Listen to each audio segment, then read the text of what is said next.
আমার ছেলে নিতাই আজ আমাকে বিয়ে করেছে। হ্যাঁ, তোমরা ঠিক শুনেছ, আমার নিজের ছেলে আমাকে বিয়ে করেছে। আমি এই বাক্যগুলো ডায়েরিতে লিখতে লিখতে কাঁপছিলাম। কাল রাতে ঘটে যাওয়া ঘটনাগুলো আমার চোখের সামনে ভেসে উঠল। আমরা হোটেল সিলেটের 23 তলার সুইট রুমে ছিলাম।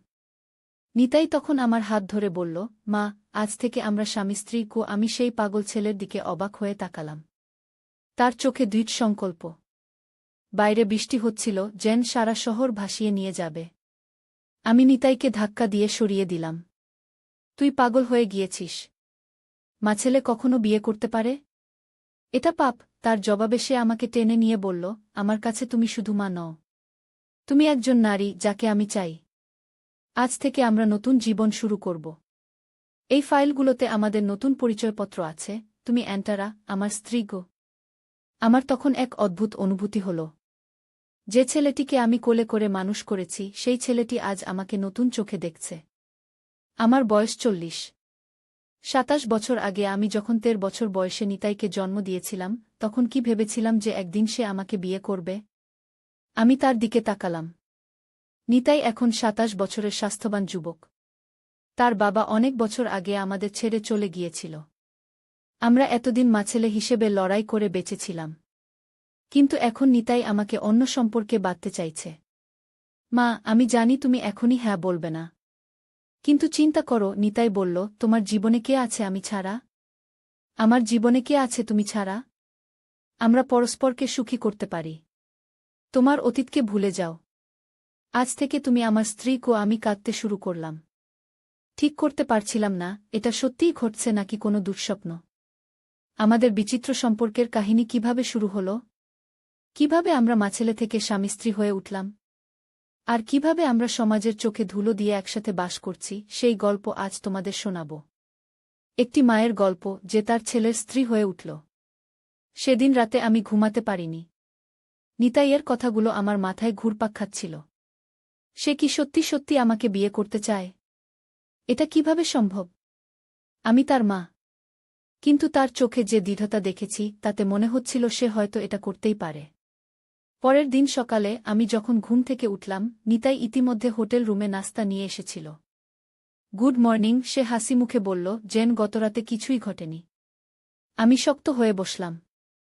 নিতাই, গতরাতে তুই যা বলেছিস, সেটা কি তুই সত্যি মনে করে বলেছিস, নাকি শুধু মদের নেশায় বলেছিস? নিতাই আমার সামনে বসল। মা, আমি খুব ভেবেচিন্তেই বলেছি। আমি জানি এটা অদ্ভুত শোনাচ্ছে, কিন্তু আমি সত্যি তোমাকে ভালোবাসি, শুধু মা হিসেবে নয়, একজন নারী হিসেবে। আমি তার দিকে অবাক হয়ে তাকিয়ে রইলাম। নিতাই, এটা ঠিক নয়। আমরা মাছেলে। এটা সমাজে গ্রহণযোগ্য নয়, আইন তো অবৈধ। আমি জানি, সে ধীরে ধীরে বলল। তাই তো আমি নতুন পরিচয়পত্র তৈরি করেছি। তুমি আর আমি, আমরা আর মাছেলে নই। তুমি অ্যান্টারা, আমি অনন্ত। আমরা স্বামী স্ত্রী। আমরা একসাথে নতুন জীবন শুরু করব, সিলেট থেকে দূরে, যেখানে কেউ আমাদের চিনবে না। আমি হতবাক হয়ে তার কথা শুনছিলাম। কিভাবে আমার ছেলে এতটা পাগল হয়ে গেল? কিভাবে সে এই ধরনের চিন্তা করতে পারে? আমি তাকে কোলে করে মানুষ করেছি, আর এখন সে আমাকে তার স্ত্রী বানাতে চায়? না নিতাই, আমি দৃঢ়তার সাথে বললাম। আমরা এটা করতে পারব না। তুই আমার ছেলে, আমি তোর মা। এই সম্পর্ক কখনো বদলাবে না। নিতাই নিরাশ হয়ে তাকাল। মা, তুমি বুঝতে পারছ না। আমরা একে অপরকে ছাড়া কেউ নেই। সারা জীবন তুমি আমার জন্য ত্যাগ করেছ। এবার আমার পালা তোমাকে সুখী করার। আমি ধৈর্য ধরে বোঝানোর চেষ্টা করলাম। নিতাই, তোকে সুখী দেখলেই আমি সুখী। কিন্তু এই সম্পর্ক আমাদের উভয়কেই ধ্বংস করে দেবে। তাহলে তুমি আমার প্রস্তাব মানছ না? তার চোখ ক্রোধে জ্বলে উঠল। না নিতাই, আমি দৃঢ়ভাবে বললাম। হঠাৎ নিতাই হেসে উঠল, একটা অদ্ভুত, উন্মাদের মতো হাসি। তুমি ভাবছ আমি তোমাকে বিকল্প দিচ্ছি? না মা, আমি বিকল্প দিচ্ছি না। তুমি এখন থেকে আমার স্ত্রী। আর যদি তুমি মানতে না চাও। সে তার জ্যাকেট থেকে একটা পিস্তল বের করল, তাহলে আমি তোমাকে এবং নিজেকে মেরে ফেলব। আমি ভয়ে চিৎকার করে উঠলাম। নিতাই, তুই কি করছিস? চুপ, সে ধমক দিয়ে উঠল। আর নিতাই বলবে না। আমি অনন্ত, তোমার স্বামী। আমি দেখলাম তার চোখে পাগলামি। সে আমার ছেলে নিতাই নয়। এ কোনো অন্য মানুষ যাকে আমি চিনি না। ঠিক আছে, আমি ভয়ে ভয়ে বললাম। আমি রাজি আছি। আমি তোমার স্ত্রী হব। কিন্তু দয়া করে ওটা নামাও। নিতাই, না, এখন থেকে অনন্ত পিস্তল নামালো আর আমার কাছে এগিয়ে এলো।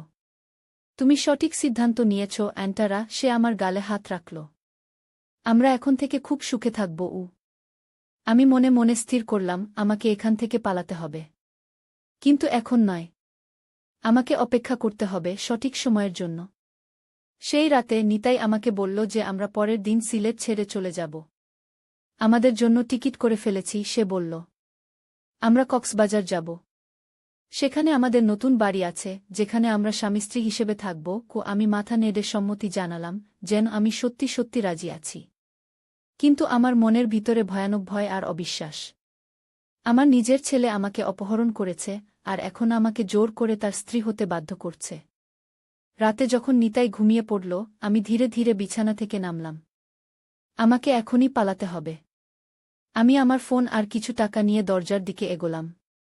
কিন্তু যেই আমি দরজার হাতল ধরলাম, অমনি লাইট জ্বলে উঠল। কোথায় যাচ্ছ, মা? নিতাইয়ের কণ্ঠ আমার পিছন থেকে ভেসে এলো। আমি ধীরে ধীরে ঘুরে দাঁড়ালাম। আমি শুধু বাথরুমে যাচ্ছিলাম। মিথ্যা কথা, সে দৃঢ়কণ্ঠে বলল।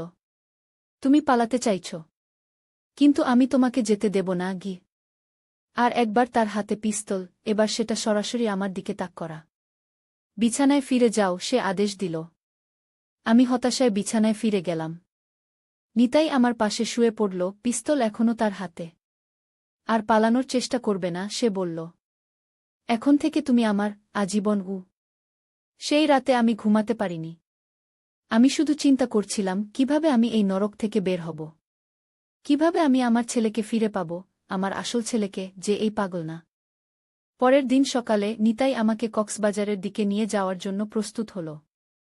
সে আমাকে কিছু নতুন কাপড় কিনে দিল, যা তার মতে একজন স্ত্রীর পক্ষে উপযুক্ত। আমি চুপচাপ সেগুলো পরলাম, অপেক্ষা করছিলাম সুযোগের জন্য। হোটেল থেকে বের হওয়ার সময় রিসেপশনে একজন সিকিউরিটি গার্ড ছিল। আমি ভাবলাম, এই আমার সুযোগ। আমি যদি তাকে ইঙ্গিত করতে পারি যে আমি বিপদে। কিন্তু যেন আমার মনের কথা বুঝতে পেরে নিতাই আমার কোমর জড়িয়ে ধরল, তার অন্য হাত জ্যাকেটের পকেটে, যেখানে আমি জানতাম পিস্তল লুকানো ছিল। আমার প্রিয় স্ত্রী অ্যান্টারা, সে হাসি মুখে বলল সিকিউরিটি গার্ডের দিকে তাকিয়ে। আমরা এখন বেড়াতে যাচ্ছি। আমরা হোটেল থেকে বেরিয়ে একটা ট্যাক্সিতে উঠলাম। নিতাই ড্রাইভারকে বাস স্টেশনের ঠিকানা দিল। আমি জানালা দিয়ে বাইরে তাকিয়েছিলাম, মনে মনে প্রার্থনা করছিলাম কেউ একজন আমাকে সাহায্য করুক। বাস স্টেশনে পৌঁছে আমি লক্ষ্য করলাম কিছু পুলিশ টহল দিচ্ছে। আমার মনে আশার সঞ্চার হল। যদি আমি কোনোভাবে তাদের দৃষ্টি আকর্ষণ করতে পারি।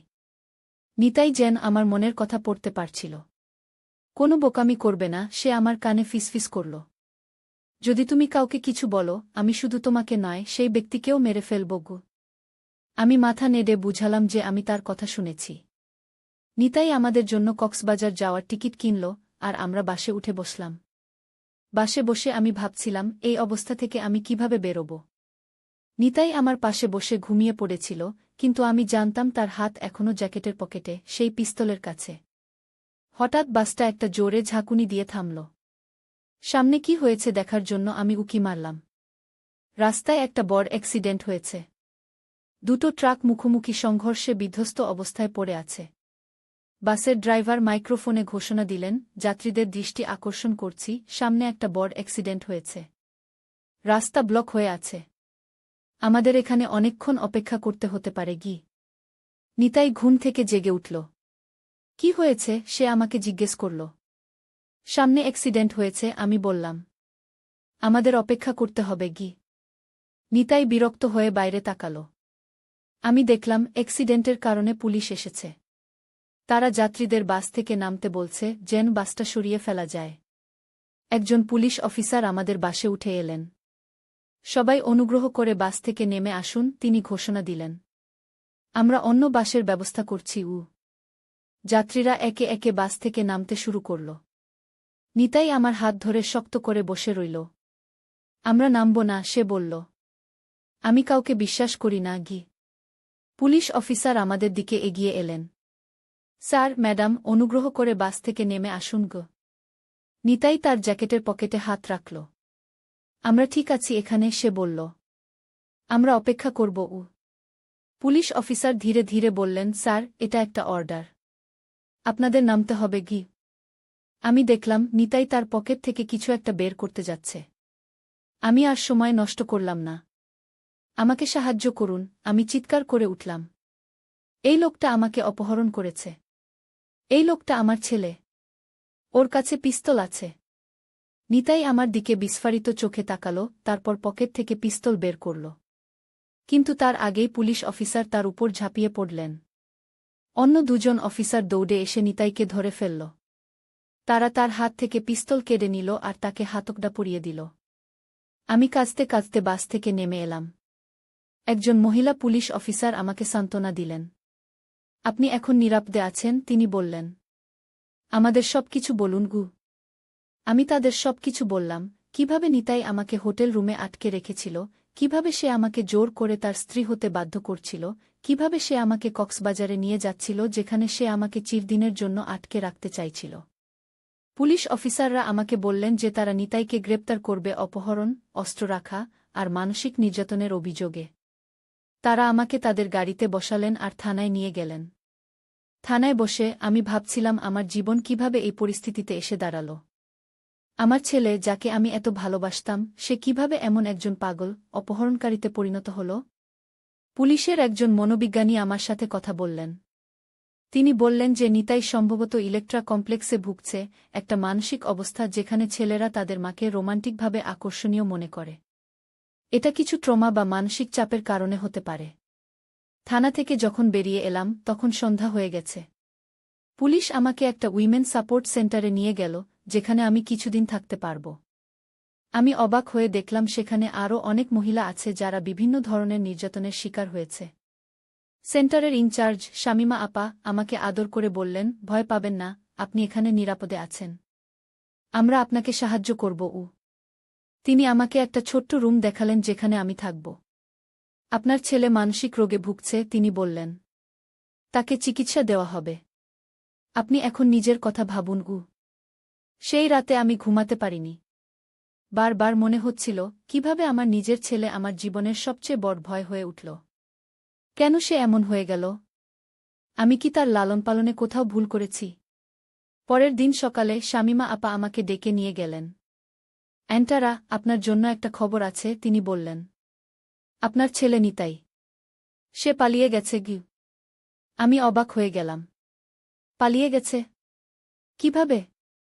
সে তো পুলিশের কাস্টডিতে ছিল। পুলিশ ভ্যান থেকে পালিয়ে গেছে, শামিমা আপা বললেন। তাকে যখন মেডিকেল চেকআপের জন্য হাসপাতালে নিয়ে যাচ্ছিল তখন সে গার্ডকে আক্রমণ করে পালিয়ে গেছে গি। আমার শরীর ঠান্ডা হয়ে গেল। যদি নিতাই পালিয়ে থাকে তাহলে সে হয়তো আবার আমার খোঁজে আসবে। আমি এখন কি করব? আমি ভয়ে জিজ্ঞাসা করলাম। আপনাকে এখান থেকে সরিয়ে ফেলতে হবে, শামিমা আপা দৃঢ়তার সাথে বললেন। আমাদের কুমিল্লায় একটা সেন্টার আছে। আপনাকে সেখানে পাঠিয়ে দেব। সেখানে আপনি কিছুদিন লুকিয়ে থাকতে পারবেন, যতক্ষণ না পুলিশ আপনার ছেলেকে ধরে গি। সেদিন বিকেলেই আমি কুমিল্লার দিকে রওনা দিলাম। শামিমা আপা আমাকে একজন মহিলা গার্ডের সাথে পাঠালেন। নিরাপদে থাকবেন, তিনি আমাকে বিদায় দিলেন। কুমিল্লা যাওয়ার পথে আমি জানালা দিয়ে বাইরের প্রকৃতি দেখছিলাম। সবুজ মাঠ, গ্রাম, ছোট ছোট শহর, সবকিছু যেন আমার চোখে অন্যরকম দেখাচ্ছিল। আমি এতদিন শুধু নিতাইকে নিয়েই ভাবতাম। আমার জীবনের সবকিছু ছিল তাকে ঘিরে। কিন্তু এখন আমি বুঝতে পারছিলাম আমার নিজের জীবনও আছে। আমাকে এখন নিজেকে নিয়ে ভাবতে হবে। কুমিল্লা পৌঁছে আমাদের গাড়ি সোজা একটা পুরনো বাড়ির সামনে এসে থামল। এটা ছিল উইমেন সাপোর্ট সেন্টারের কুমিল্লা শাখা। বাইরে থেকে দেখলে মনে হবে এটা একটা সাধারণ বাড়ি।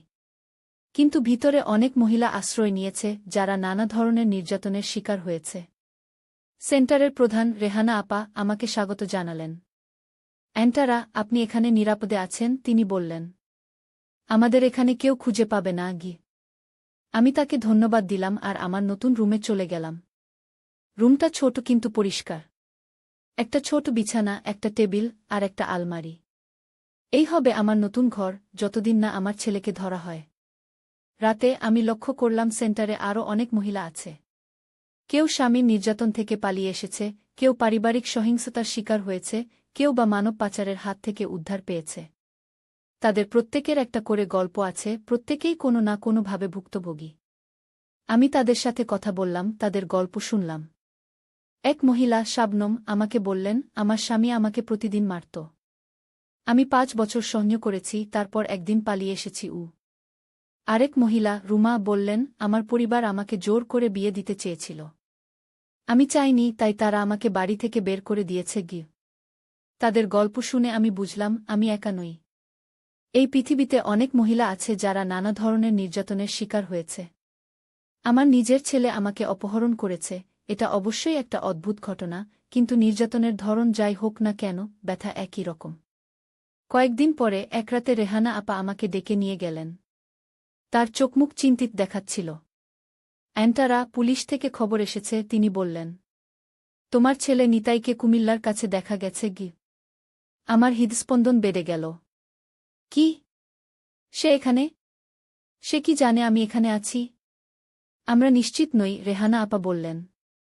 কিন্তু সে হয়তো তোমার খোঁজ করতে করতে এখানে এসেছে। আমাদের তোমাকে আবার স্থানান্তর করতে হবে। আবার? আমি হতাশায় বললাম। আমি কতদিন এভাবে পালিয়ে বেড়াব? সে কি কখনোই আমাকে ছাড়বে না? রেহানা আপা আমার হাত ধরলেন। তোমাকে সাহসী হতে হবে, অ্যান্টারা। এবার আমরা তোমাকে রাজশাহীতে পাঠাব। সেখানে আমাদের একটা সিক্রেট সেন্টার আছে। সে জায়গাটা খুব নিরাপদ।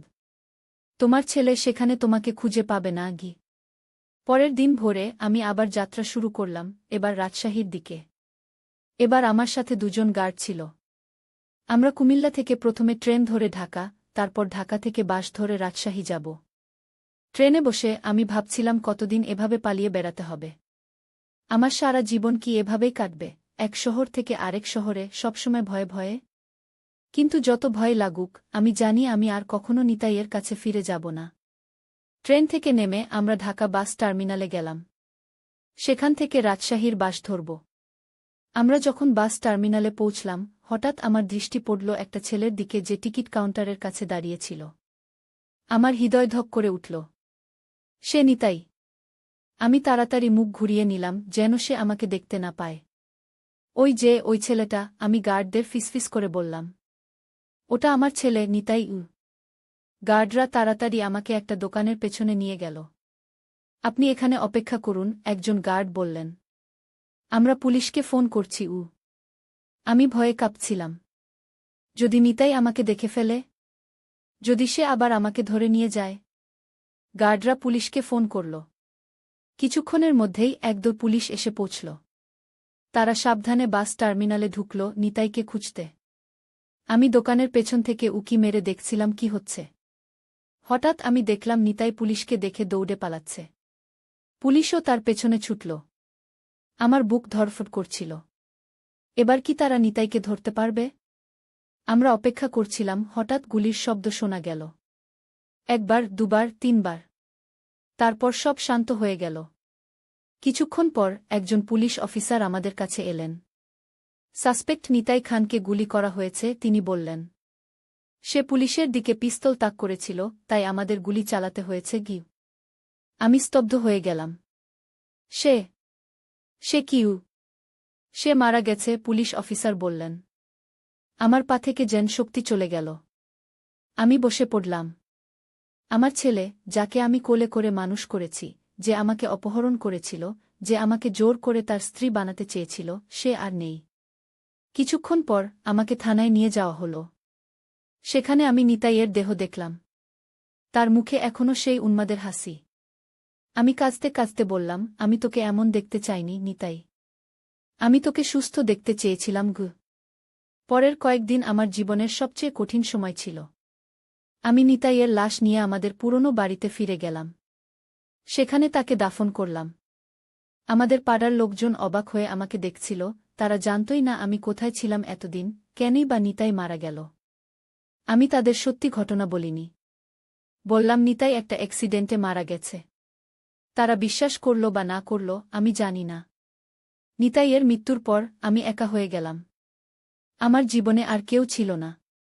রাফি, নিতাইয়ের বাবা, তো বহু বছর আগেই আমাদের ছেড়ে চলে গিয়েছিল। আমার বাবা মাও অনেক আগে মারা গিয়েছেন। এখন আমি একা। 1 মাস কাটল। আমি প্রতিদিন নিতাইয়ের কবরে যেতাম, তার সাথে কথা বলতাম। আমি ভাবতাম, কোথায় আমি ভুল করেছিলাম? কি করলে নিতাই এমন হতো না? কিন্তু উত্তর পেতাম না। একদিন সকালে আমি একটা চিঠি পেলাম। চিঠিটা ছিল উইমেন সাপোর্ট সেন্টার থেকে। শামিমা আপা লিখেছেন, তারা আমার জন্য একটা কাজের ব্যবস্থা করেছেন। আমি যদি চাই, তাহলে তাদের রাজশাহী শাখায় যোগ দিতে পারি, সেখানে অন্য মহিলাদের সাহায্য করতে পারি যারা নির্যাতনের শিকার হয়েছে। আমি চিঠিটা বারবার পড়লাম। তারপর সিদ্ধান্ত নিলাম, আমি যাব। আমি নতুন করে জীবন শুরু করব। 1 মাস পর আমি রাজশাহীর উইমেন সাপোর্ট সেন্টারে যোগ দিলাম। এখানে আমি অন্য মহিলাদের সাহায্য করি, যারা নানা ধরনের নির্যাতনের শিকার হয়েছে। আমি তাদের বলি যে তারা একা নয়। আমিও একজন ভুক্তভোগী, আমিও সেই পথ দিয়ে হেঁটেছি। আস্তে আস্তে আমি আমার জীবনকে আবার গুছিয়ে নিলাম। আমি কখনোই নিতাইয়ের মৃত্যুর যন্ত্রণা ভুলতে পারব না, কিন্তু আমি শিখেছি সেই ব্যথার সাথে বেঁচে থাকতে। এখন যখন আমি পেছন ফিরে তাকাই, আমি ভাবি, আমার জীবনের গল্প কত অদ্ভুত।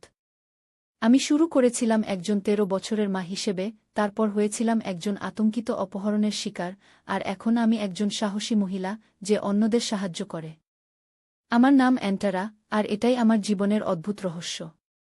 গল্পের সারমর্ম, আমার যদি কেউ জিজ্ঞাসা করে কোনো রহস্য আমার জীবনে সবচেয়ে বড় প্রভাব ফেলেছে, আমি বলবো সেটা হলো মানুষের মনের রহস্য। আমরা কখনোই জানি না মানুষের মনে কি আছে, কোনো অদৃশ্য অন্ধকার শক্তি তাদের নিয়ন্ত্রণ করছে। আমার ছেলে, যাকে আমি এত ভালোবাসতাম, সে কিভাবে এমন হয়ে গেল, তা আমি আজও বুঝি না। কিন্তু আমি একটা জিনিস শিখেছি। যে কোনো রহস্যই হোক না কেন, যে কোনো অন্ধকারই হোক না কেন, আমাদের এগিয়ে যেতে হবে। একা হয়ে গেলেও, ভয়ে কাঁপতে থাকলেও, আমাদের লড়াই চালিয়ে যেতে হবে। কারণ জীবনের সবচেয়ে বড় রহস্য হল, আমরা জানি না আগামীকাল কি হবে। আর সেটাই আমাদের চালিয়ে যাওয়ার শক্তি দেয়। নয় এ কোনো অন্য মানুষ, যাকে আমি চিনি না। ঠিক আছে, আমি ভয়ে ভয়ে বললাম। আমি রাজি আছি। আমি তোমার স্ত্রী হব। কিন্তু দয়া করে ওটা নামাও। নিতাই, না, এখন থেকে অনন্ত পিস্তল নামালো আর আমার কাছে এগিয়ে এলো। তুমি সঠিক সিদ্ধান্ত নিয়েছ অ্যান্টারা, সে আমার গালে হাত রাখল। আমরা এখন থেকে খুব সুখে থাকব। আমি মনে মনে স্থির করলাম, আমাকে এখান থেকে পালাতে হবে। কিন্তু এখন নয়। আমাকে অপেক্ষা করতে হবে সঠিক সময়ের জন্য। সেই রাতে নিতাই আমাকে বলল যে আমরা পরের দিন সিলেট ছেড়ে চলে যাব। আমাদের জন্য টিকিট করে ফেলেছি, সে বলল। আমরা কক্সবাজার যাব। সেখানে আমাদের নতুন বাড়ি আছে, যেখানে আমরা স্বামী-স্ত্রী হিসেবে থাকব। আমি মাথা নেড়ে সম্মতি জানালাম, যেন আমি সত্যি সত্যি রাজি আছি। কিন্তু আমার মনের ভিতরে ভয়ানক ভয় আর অবিশ্বাস।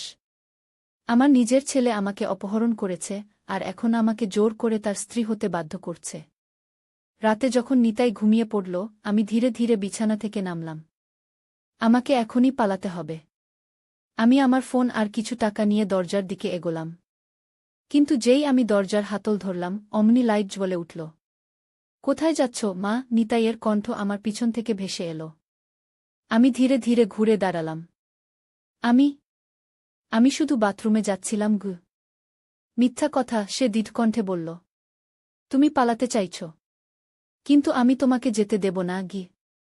আর একবার তার হাতে পিস্তল, এবার সেটা সরাসরি আমার দিকে তাক করা। বিছানায় ফিরে যাও, সে আদেশ দিল। আমি হতাশায় বিছানায় ফিরে গেলাম। নিতাই আমার পাশে শুয়ে পড়ল, পিস্তল এখনও তার হাতে। আর পালানোর চেষ্টা করবে না, সে বলল। এখন থেকে তুমি আমার আজীবন। সেই রাতে আমি ঘুমাতে পারিনি। আমি শুধু চিন্তা করছিলাম, কিভাবে আমি এই নরক থেকে বের হব।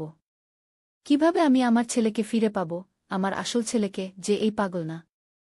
পরের দিন সকালে নিতাই আমাকে কক্সবাজারের দিকে নিয়ে যাওয়ার জন্য প্রস্তুত হল। সে আমাকে কিছু নতুন কাপড় কিনে দিল, যা তার মতে একজন স্ত্রীর পক্ষে উপযুক্ত।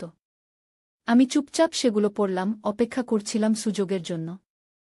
হোটেল থেকে বের হওয়ার সময় রিসেপশনে একজন সিকিউরিটি গার্ড ছিল। আমি ভাবলাম, এই আমার সুযোগ। আমি যদি তাকে ইঙ্গিত করতে পারি যে আমি বিপদে। কিন্তু যেন আমার মনের কথা বুঝতে পেরে, নিতাই আমার কোমর জড়িয়ে ধরল, তার অন্য হাত জ্যাকেটের পকেটে, যেখানে আমি জানতাম পিস্তল লুকানো ছিল। আমার প্রিয় স্ত্রী অ্যান্টারা, সে হাসিমুখে বলল, সিকিউরিটি গার্ডের দিকে তাকিয়ে। আমরা এখন বেড়াতে যাচ্ছি। আমরা হোটেল থেকে বেরিয়ে একটা ট্যাক্সিতে উঠলাম। নিতাই ড্রাইভারকে বাস স্টেশনের ঠিকানা দিল। আমি জানালা দিয়ে বাইরে তাকিয়েছিলাম, মনে মনে প্রার্থনা করছিলাম কেউ একজন আমাকে সাহায্য করুক। বাস স্টেশনে পৌঁছে আমি লক্ষ্য করলাম কিছু পুলিশ টহল দিচ্ছে। আমার মনে আসার সঞ্চার হল, যদি আমি কোনোভাবে তাদের দৃষ্টি আকর্ষণ করতে পারি। নিতাই যেন আমার মনের কথা পড়তে পারছিল। কোনো বোকামি করবে না, সে আমার কানে ফিসফিস করল। যদি তুমি কাউকে কিছু বলো, আমি শুধু তোমাকে নয়, সেই ব্যক্তিকেও মেরে ফেলব গো। আমি মাথা নেড়ে বুঝালাম যে আমি তার কথা শুনেছি। নিতাই আমাদের জন্য কক্সবাজার যাওয়ার টিকিট কিনল, আর আমরা বাসে উঠে বসলাম। বাসে বসে আমি ভাবছিলাম, এই অবস্থা থেকে আমি কিভাবে বেরোব। নিতাই আমার পাশে বসে ঘুমিয়ে পড়েছিল, কিন্তু আমি জানতাম তার হাত এখনও জ্যাকেটের পকেটে, সেই পিস্তলের কাছে। হঠাৎ বাসটা একটা জোরে ঝাঁকুনি দিয়ে থামল। সামনে কি হয়েছে দেখার জন্য আমি উকি মারলাম। রাস্তায় একটা বড় অ্যাক্সিডেন্ট হয়েছে। দুটো ট্রাক মুখোমুখি সংঘর্ষে বিধ্বস্ত অবস্থায় পড়ে আছে। বাসের ড্রাইভার মাইক্রোফোনে ঘোষণা দিলেন, যাত্রীদের দৃষ্টি আকর্ষণ করছি, সামনে একটা বড় অ্যাক্সিডেন্ট হয়েছে। রাস্তা ব্লক হয়ে আছে। আমাদের এখানে অনেকক্ষণ অপেক্ষা করতে হতে পারে গি। নিতাই ঘুম থেকে জেগে উঠল। কি হয়েছে সে আমাকে জিজ্ঞেস করল। সামনে অ্যাক্সিডেন্ট হয়েছে, আমি বললাম। আমাদের অপেক্ষা করতে হবে গি। নিতাই বিরক্ত হয়ে বাইরে তাকাল। আমি দেখলাম অ্যাক্সিডেন্টের কারণে পুলিশ এসেছে। তারা যাত্রীদের বাস থেকে নামতে বলছে, যেন বাসটা সরিয়ে ফেলা যায়। একজন পুলিশ অফিসার আমাদের বাসে উঠে এলেন। সবাই অনুগ্রহ করে বাস থেকে নেমে আসুন, তিনি ঘোষণা দিলেন। আমরা অন্য বাসের ব্যবস্থা করছি। যাত্রীরা একে একে বাস থেকে নামতে শুরু করল। নিতাই আমার হাত ধরে শক্ত করে বসে রইল। আমরা নামব না, সে বলল। আমি কাউকে বিশ্বাস করি না গি। পুলিশ অফিসার আমাদের দিকে এগিয়ে এলেন। স্যার, ম্যাডাম, অনুগ্রহ করে বাস থেকে নেমে আসুন গো। নিতাই তার জ্যাকেটের পকেটে হাত রাখল। আমরা ঠিক আছি এখানে, সে বলল। আমরা অপেক্ষা করব। পুলিশ অফিসার ধীরে ধীরে বললেন, স্যার, এটা একটা অর্ডার। আপনাদের নামতে হবে গি। আমি দেখলাম নিতাই তার পকেট থেকে কিছু একটা বের করতে যাচ্ছে। আমি আর সময় নষ্ট করলাম না। আমাকে সাহায্য করুন, আমি চিৎকার করে উঠলাম। এই লোকটা আমাকে অপহরণ করেছে। এই লোকটা আমার ছেলে। ওর কাছে পিস্তল আছে। নিতাই আমার দিকে বিস্ফারিত চোখে তাকাল, তারপর পকেট থেকে পিস্তল বের করল। কিন্তু তার আগেই পুলিশ অফিসার তার উপর ঝাঁপিয়ে পড়লেন। অন্য দুজন অফিসার দৌড়ে এসে নিতাইকে ধরে ফেলল। তারা তার হাত থেকে পিস্তল কেড়ে নিল আর তাকে হাতকড়া পরিয়ে দিল। আমি কাঁদতে কাঁদতে বাস থেকে নেমে এলাম। একজন মহিলা পুলিশ অফিসার আমাকে সান্ত্বনা দিলেন। আপনি এখন নিরাপদে আছেন, তিনি বললেন। আমাদের সবকিছু বলুন গু। আমি তাদের সবকিছু বললাম, কিভাবে নিতাই আমাকে হোটেল রুমে আটকে রেখেছিল, কিভাবে সে আমাকে জোর করে তার স্ত্রী হতে বাধ্য করছিল, কিভাবে সে আমাকে কক্সবাজারে নিয়ে যাচ্ছিল যেখানে সে আমাকে চিরদিনের জন্য আটকে রাখতে চাইছিল। পুলিশ অফিসাররা আমাকে বললেন যে তারা নিতাইকে গ্রেপ্তার করবে অপহরণ, অস্ত্র রাখা আর মানসিক নির্যাতনের অভিযোগে। তারা আমাকে তাদের গাড়িতে বসালেন আর থানায় নিয়ে গেলেন। থানায় বসে আমি ভাবছিলাম আমার জীবন কিভাবে এই পরিস্থিতিতে এসে দাঁড়াল। আমার ছেলে, যাকে আমি এত ভালোবাসতাম, সে কিভাবে এমন একজন পাগল অপহরণকারীতে পরিণত হল। পুলিশের একজন মনোবিজ্ঞানী আমার সাথে কথা বললেন। তিনি বললেন যে নিতাই সম্ভবত ইলেকট্রা কমপ্লেক্সে ভুগছে, একটা মানসিক অবস্থা যেখানে ছেলেরা তাদের মাকে রোমান্টিকভাবে আকর্ষণীয় মনে করে। এটা কিছু ট্রমা বা মানসিক চাপের কারণে হতে পারে। থানা থেকে যখন বেরিয়ে এলাম তখন সন্ধ্যা হয়ে গেছে। পুলিশ আমাকে একটা উইমেন সাপোর্ট সেন্টারে নিয়ে গেল, যেখানে আমি কিছুদিন থাকতে পারব। আমি অবাক হয়ে দেখলাম সেখানে আরও অনেক মহিলা আছে যারা বিভিন্ন ধরনের নির্যাতনের শিকার হয়েছে। সেন্টারের ইনচার্জ শামিমা আপা আমাকে আদর করে বললেন, ভয় পাবেন না, আপনি এখানে নিরাপদে আছেন। আমরা আপনাকে সাহায্য করব। তিনি আমাকে একটা ছোট্ট রুম দেখালেন যেখানে আমি থাকব। আপনার ছেলে মানসিক রোগে ভুগছে, তিনি বললেন। তাকে চিকিৎসা দেওয়া হবে। আপনি এখন নিজের কথা ভাবুন। সেই রাতে আমি ঘুমাতে পারিনি। বারবার মনে হচ্ছিল, কিভাবে আমার নিজের ছেলে আমার জীবনের সবচেয়ে বড় ভয় হয়ে উঠল। কেন সে এমন হয়ে গেল? আমি কি তার লালন পালনে কোথাও ভুল করেছি? পরের দিন সকালে শামিমা আপা আমাকে ডেকে নিয়ে গেলেন। অ্যান্টারা, আপনার জন্য একটা খবর আছে, তিনি বললেন। আপনার ছেলে নিতাই। সে পালিয়ে গেছে গি। আমি অবাক হয়ে গেলাম। পালিয়ে গেছে? কিভাবে? সে তো পুলিশের কাস্টডিতে ছিল। পুলিশ ভ্যান থেকে পালিয়ে গেছে, শামিমা আপা বললেন। তাকে যখন মেডিকেল চেকআপের জন্য হাসপাতালে নিয়ে যাচ্ছিল, তখন সে গার্ডকে আক্রমণ করে পালিয়ে গেছে গি। আমার শরীর ঠান্ডা হয়ে গেল। যদি নিতাই পালিয়ে থাকে তাহলে সে হয়তো আবার আমার খোঁজে আসবে। আমি এখন কি করব? আমি ভয়ে জিজ্ঞাসা করলাম। আপনাকে এখান থেকে সরিয়ে ফেলতে হবে, শামিমা আপা দৃঢ়তার সাথে বললেন। আমাদের কুমিল্লায় একটা সেন্টার আছে। আপনাকে সেখানে পাঠিয়ে দেব। সেখানে আপনি কিছুদিন লুকিয়ে থাকতে পারবেন, যতক্ষণ না পুলিশ আপনার ছেলেকে ধরে গি। সেদিন বিকেলেই আমি কুমিল্লার দিকে রওনা দিলাম। শামিমা আপা আমাকে একজন মহিলা গার্ডের সাথে পাঠালেন। নিরাপদে থাকবেন, তিনি আমাকে বিদায় দিলেন। কুমিল্লা যাওয়ার পথে আমি জানালা দিয়ে বাইরের প্রকৃতি দেখছিলাম। সবুজ মাঠ, গ্রাম, ছোট ছোট শহর, সবকিছু যেন আমার চোখে অন্যরকম দেখাচ্ছিল। আমি এতদিন শুধু নিতাইকে নিয়েই ভাবতাম। আমার জীবনের সবকিছু ছিল তাকে ঘিরে। কিন্তু এখন আমি বুঝতে পারছিলাম আমার নিজের জীবনও আছে। আমাকে এখন নিজেকে নিয়ে ভাবতে হবে। কুমিল্লা পৌঁছে আমাদের গাড়ি সোজা একটা পুরনো বাড়ির সামনে এসে থামল। এটা ছিল উইমেন সাপোর্ট সেন্টারের কুমিল্লা শাখা। বাইরে থেকে দেখলে মনে হবে এটা একটা সাধারণ বাড়ি। কিন্তু ভিতরে অনেক মহিলা আশ্রয় নিয়েছে যারা নানা ধরনের নির্যাতনের শিকার হয়েছে। সেন্টারের প্রধান রেহানা আপা আমাকে স্বাগত জানালেন। অ্যান্টারা, আপনি এখানে নিরাপদে আছেন, তিনি বললেন। আমাদের এখানে কেউ খুঁজে পাবে না গি। আমি তাকে ধন্যবাদ দিলাম আর আমার নতুন রুমে চলে গেলাম। রুমটা ছোট কিন্তু পরিষ্কার। একটা ছোট বিছানা, একটা টেবিল আর একটা আলমারি। এই হবে আমার নতুন ঘর, যতদিন না আমার ছেলেকে ধরা হয়। রাতে আমি লক্ষ্য করলাম সেন্টারে আরও অনেক মহিলা আছে। কেউ স্বামীর নির্যাতন থেকে পালিয়ে এসেছে, কেউ পারিবারিক সহিংসতার শিকার হয়েছে, কেউ বা মানব পাচারের হাত থেকে উদ্ধার পেয়েছে। তাদের প্রত্যেকের একটা করে গল্প আছে, প্রত্যেকেই কোনো না কোনোভাবে ভুক্তভোগী। আমি তাদের সাথে কথা বললাম, তাদের গল্প শুনলাম। এক মহিলা, শাবনম, আমাকে বললেন, আমার স্বামী আমাকে প্রতিদিন মারত। আমি 5 বছর সহ্য করেছি, তারপর একদিন পালিয়ে এসেছি। আরেক মহিলা, রুমা, বললেন, আমার পরিবার আমাকে জোর করে বিয়ে দিতে চেয়েছিল। আমি চাইনি, তাই তারা আমাকে বাড়ি থেকে বের করে দিয়েছে গি। তাদের গল্প শুনে আমি বুঝলাম আমি একা নই। এই পৃথিবীতে অনেক মহিলা আছে যারা নানা ধরনের নির্যাতনের শিকার হয়েছে। আমার নিজের ছেলে আমাকে অপহরণ করেছে, এটা অবশ্যই একটা অদ্ভুত ঘটনা, কিন্তু নির্যাতনের ধরন যাই হোক না কেন, ব্যথা একই রকম। কয়েকদিন পরে এক রাতে রেহানা আপা আমাকে ডেকে নিয়ে গেলেন।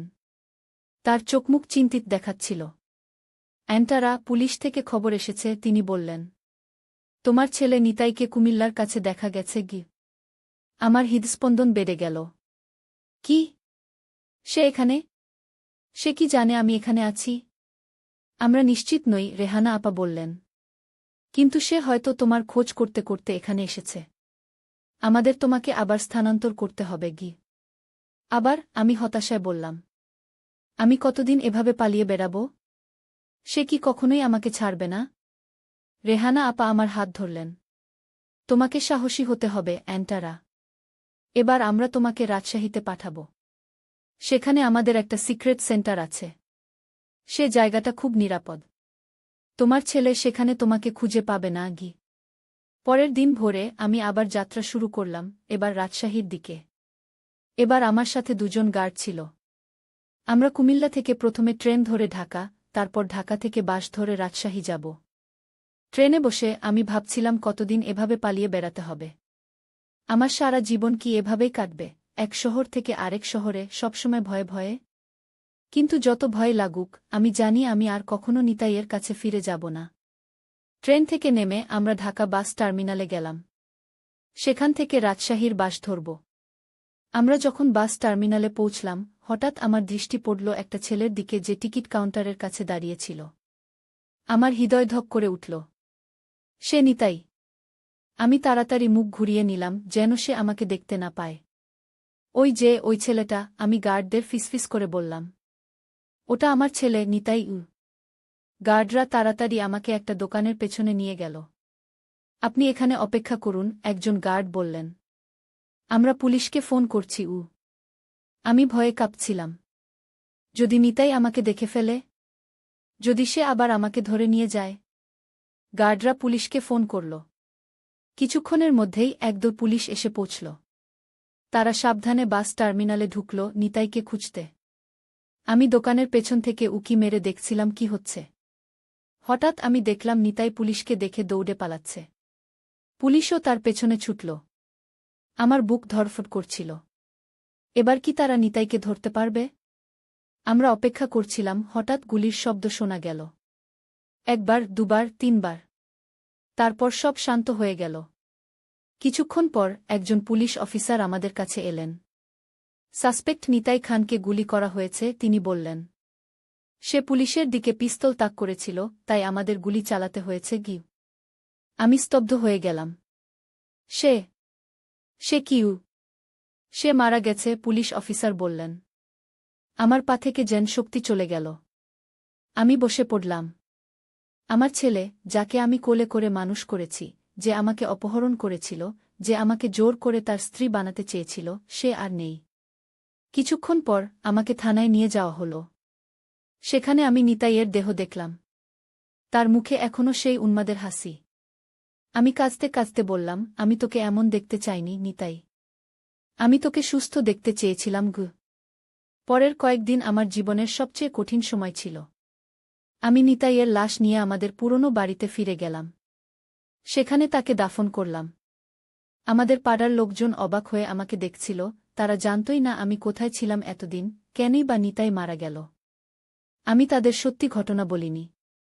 বললাম নিতাই একটা অ্যাক্সিডেন্টে মারা গেছে। তারা বিশ্বাস করল বা না করল আমি জানি না। নিতাইয়ের মৃত্যুর পর আমি একা হয়ে গেলাম। আমার জীবনে আর কেউ ছিল না। রাফি, নিতাইয়ের বাবা, তো বহু বছর আগেই আমাদের ছেড়ে চলে গিয়েছিল। আমার বাবা মাও অনেক আগে মারা গিয়েছেন। এখন আমি একা। 1 মাস কাটল। আমি প্রতিদিন নিতাইয়ের কবরে যেতাম, তার সাথে কথা বলতাম। আমি ভাবতাম, কোথায় আমি ভুল করেছিলাম? কি করলে নিতাই এমন হতো না? কিন্তু উত্তর পেতাম না। একদিন সকালে আমি একটা চিঠি পেলাম। চিঠিটা ছিল উইমেন সাপোর্ট সেন্টার থেকে। শামিমা আপা লিখেছেন, তারা আমার জন্য একটা কাজের ব্যবস্থা করেছেন। আমি যদি চাই, তাহলে তাদের রাজশাহী শাখায় যোগ দিতে পারি, সেখানে অন্য মহিলাদের সাহায্য করতে পারি যারা নির্যাতনের শিকার হয়েছে। আমি চিঠিটা বারবার পড়লাম।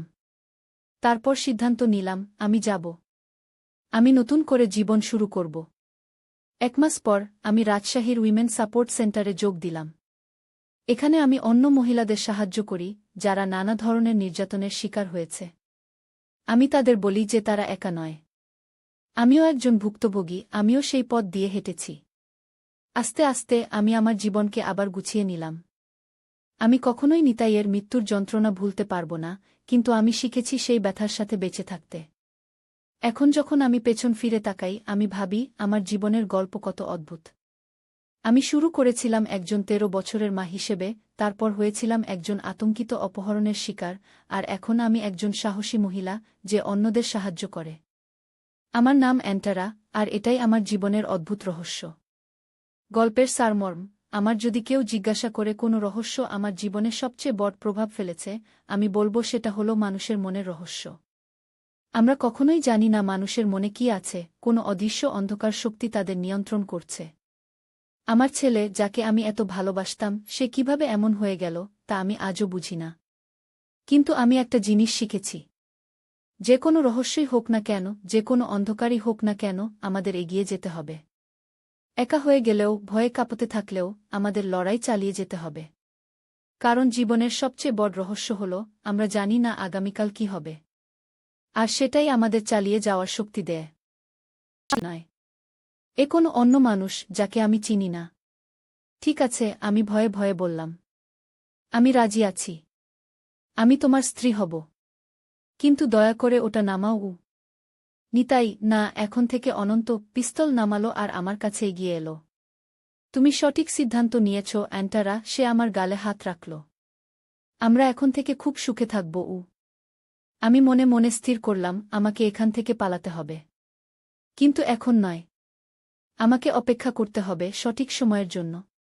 সেই রাতে নিতাই আমাকে বলল যে আমরা পরের দিন সিলেট ছেড়ে চলে যাব। আমাদের জন্য টিকিট করে ফেলেছি, সে বলল। আমরা কক্সবাজার যাব। সেখানে আমাদের নতুন বাড়ি আছে, যেখানে আমরা স্বামী-স্ত্রী হিসেবে থাকব। আমি মাথা নেড়ে সম্মতি জানালাম, যেন আমি সত্যি সত্যি রাজি আছি। কিন্তু আমার মনের ভিতরে ভয়ানক ভয় আর অবিশ্বাস। আমার নিজের ছেলে আমাকে অপহরণ করেছে, আর এখন আমাকে জোর করে তার স্ত্রী হতে বাধ্য করছে। রাতে যখন নিতাই ঘুমিয়ে পড়ল, আমি ধীরে ধীরে বিছানা থেকে নামলাম। আমাকে এখনই পালাতে হবে। আমি আমার ফোন আর কিছু টাকা নিয়ে দরজার দিকে এগোলাম। কিন্তু যেই আমি দরজার হাতল ধরলাম, অমনি লাইট জ্বলে উঠল। কোথায় যাচ্ছ, মা? নিতাইয়ের কণ্ঠ আমার পিছন থেকে ভেসে এলো। আমি ধীরে ধীরে ঘুরে দাঁড়ালাম। আমি শুধু বাথরুমে যাচ্ছিলাম। মিথ্যা কথা, সে দৃঢ়কণ্ঠে বলল। তুমি পালাতে চাইছ, কিন্তু আমি তোমাকে যেতে দেব না। আর একবার তার হাতে পিস্তল, এবার সেটা সরাসরি আমার দিকে তাক করা। বিছানায় ফিরে যাও, সে আদেশ দিল। আমি হতাশায় বিছানায় ফিরে গেলাম। নিতাই আমার পাশে শুয়ে পড়ল, পিস্তল এখনও তার হাতে। আর পালানোর চেষ্টা করবে না, সে বলল। এখন থেকে তুমি আমার আজীবন। সেই রাতে আমি ঘুমাতে পারিনি। আমি শুধু চিন্তা করছিলাম, কিভাবে আমি এই নরক থেকে বের হব। কিভাবে আমি আমার ছেলেকে ফিরে পাব, আমার আসল ছেলেকে, যে এই পাগল না। পরের দিন সকালে নিতাই আমাকে কক্সবাজারের দিকে নিয়ে যাওয়ার জন্য প্রস্তুত হল।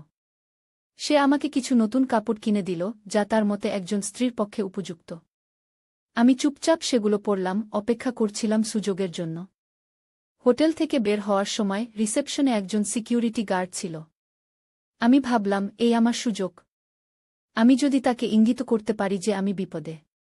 কিন্তু যেন আমার মনের কথা বুঝতে পেরে নিতাই আমার কোমর জড়িয়ে ধরল, তার অন্য হাত জ্যাকেটের পকেটে, যেখানে আমি জানতাম পিস্তল লুকানো ছিল। আমার প্রিয় স্ত্রী অ্যান্টারা, সে হাসিমুখে বলল, সিকিউরিটি গার্ডের দিকে তাকিয়ে। আমরা এখন বেড়াতে যাচ্ছি। আমরা হোটেল থেকে বেরিয়ে একটা ট্যাক্সিতে উঠলাম। নিতাই ড্রাইভারকে বাস স্টেশনের ঠিকানা দিল। আমি জানালা দিয়ে বাইরে তাকিয়েছিলাম, মনে মনে প্রার্থনা করছিলাম কেউ একজন আমাকে সাহায্য করুক।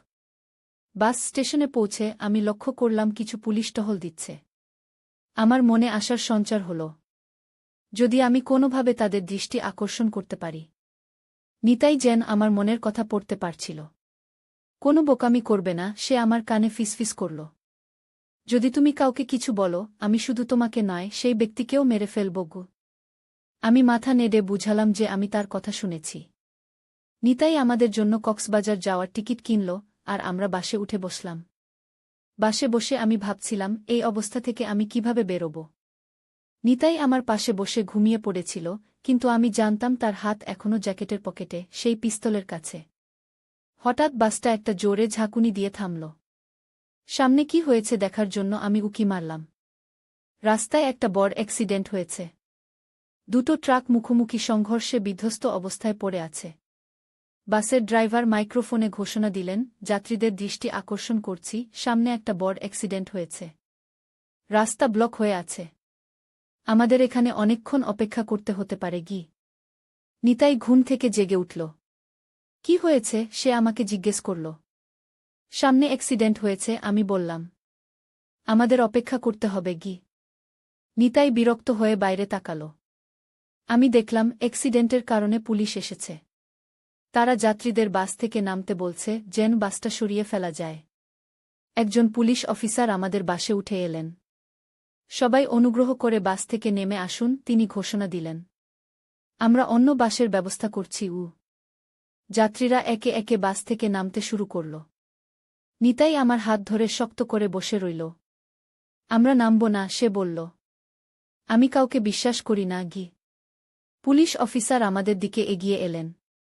স্যার, ম্যাডাম, অনুগ্রহ করে বাস থেকে নেমে আসুন। নিতাই তার জ্যাকেটের পকেটে হাত রাখল। আমরা ঠিক আছি এখানে, সে বলল। আমরা অপেক্ষা করব। পুলিশ অফিসার ধীরে ধীরে বললেন, স্যার, এটা একটা অর্ডার। আপনাদের নামতে হবে। আমি দেখলাম নিতাই তার পকেট থেকে কিছু একটা বের করতে যাচ্ছে।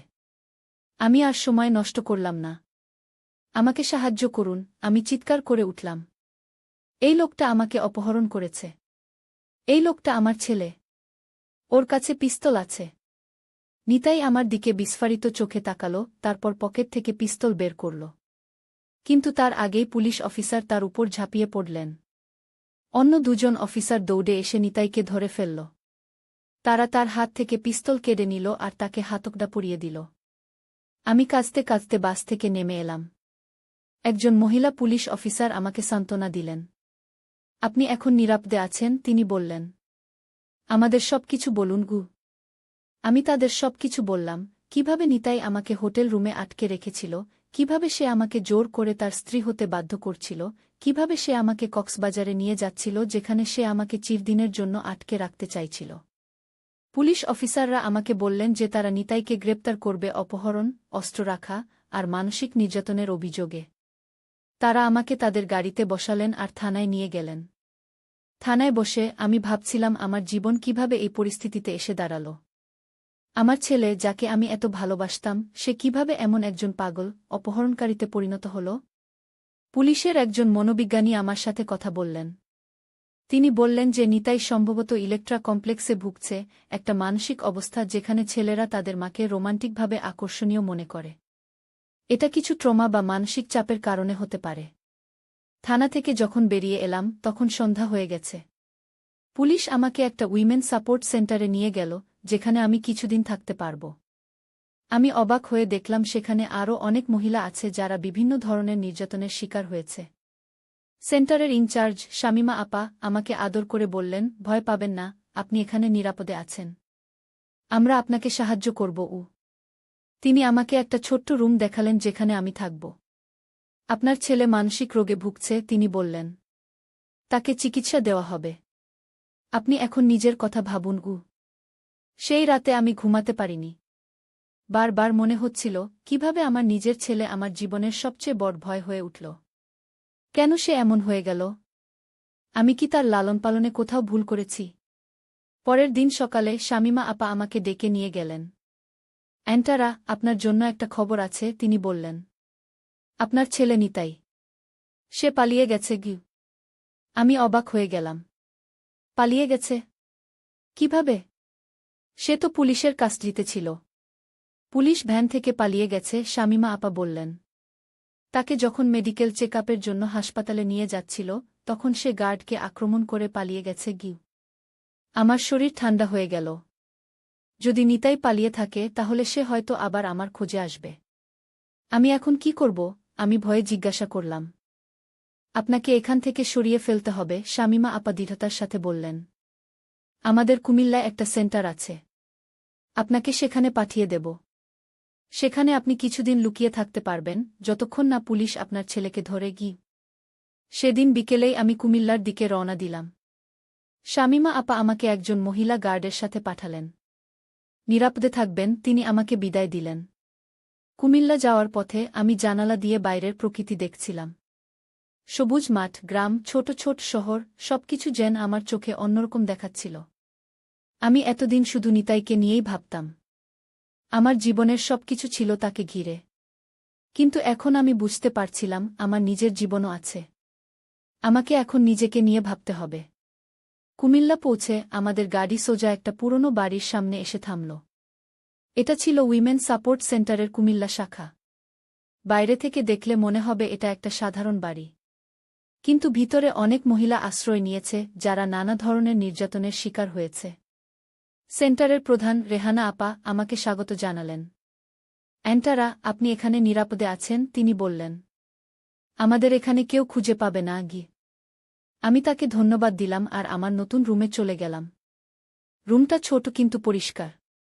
একটা ছোট বিছানা, একটা টেবিল আর একটা আলমারি। এই হবে আমার নতুন ঘর, যতদিন না আমার ছেলেকে ধরা হয়। রাতে আমি লক্ষ্য করলাম সেন্টারে আরও অনেক মহিলা আছে। কেউ স্বামীর নির্যাতন থেকে পালিয়ে এসেছে, কেউ পারিবারিক সহিংসতার শিকার হয়েছে, কেউ বা মানব পাচারের হাত থেকে উদ্ধার পেয়েছে। তাদের প্রত্যেকের একটা করে গল্প আছে, প্রত্যেকেই কোনো না কোনোভাবে ভুক্তভোগী। আমি তাদের সাথে কথা বললাম, তাদের গল্প শুনলাম। এক মহিলা, শাবনম, আমাকে বললেন, আমার স্বামী আমাকে প্রতিদিন মারত। আমি 5 বছর সহ্য করেছি, তারপর একদিন পালিয়ে এসেছি। আরেক মহিলা রুমা বললেন, আমার পরিবার আমাকে জোর করে বিয়ে দিতে চেয়েছিল। আমি চাইনি, তাই তারা আমাকে বাড়ি থেকে বের করে দিয়েছে গি। তাদের গল্প শুনে আমি বুঝলাম আমি একা নই। এই পৃথিবীতে অনেক মহিলা আছে যারা নানা ধরনের নির্যাতনের শিকার হয়েছে।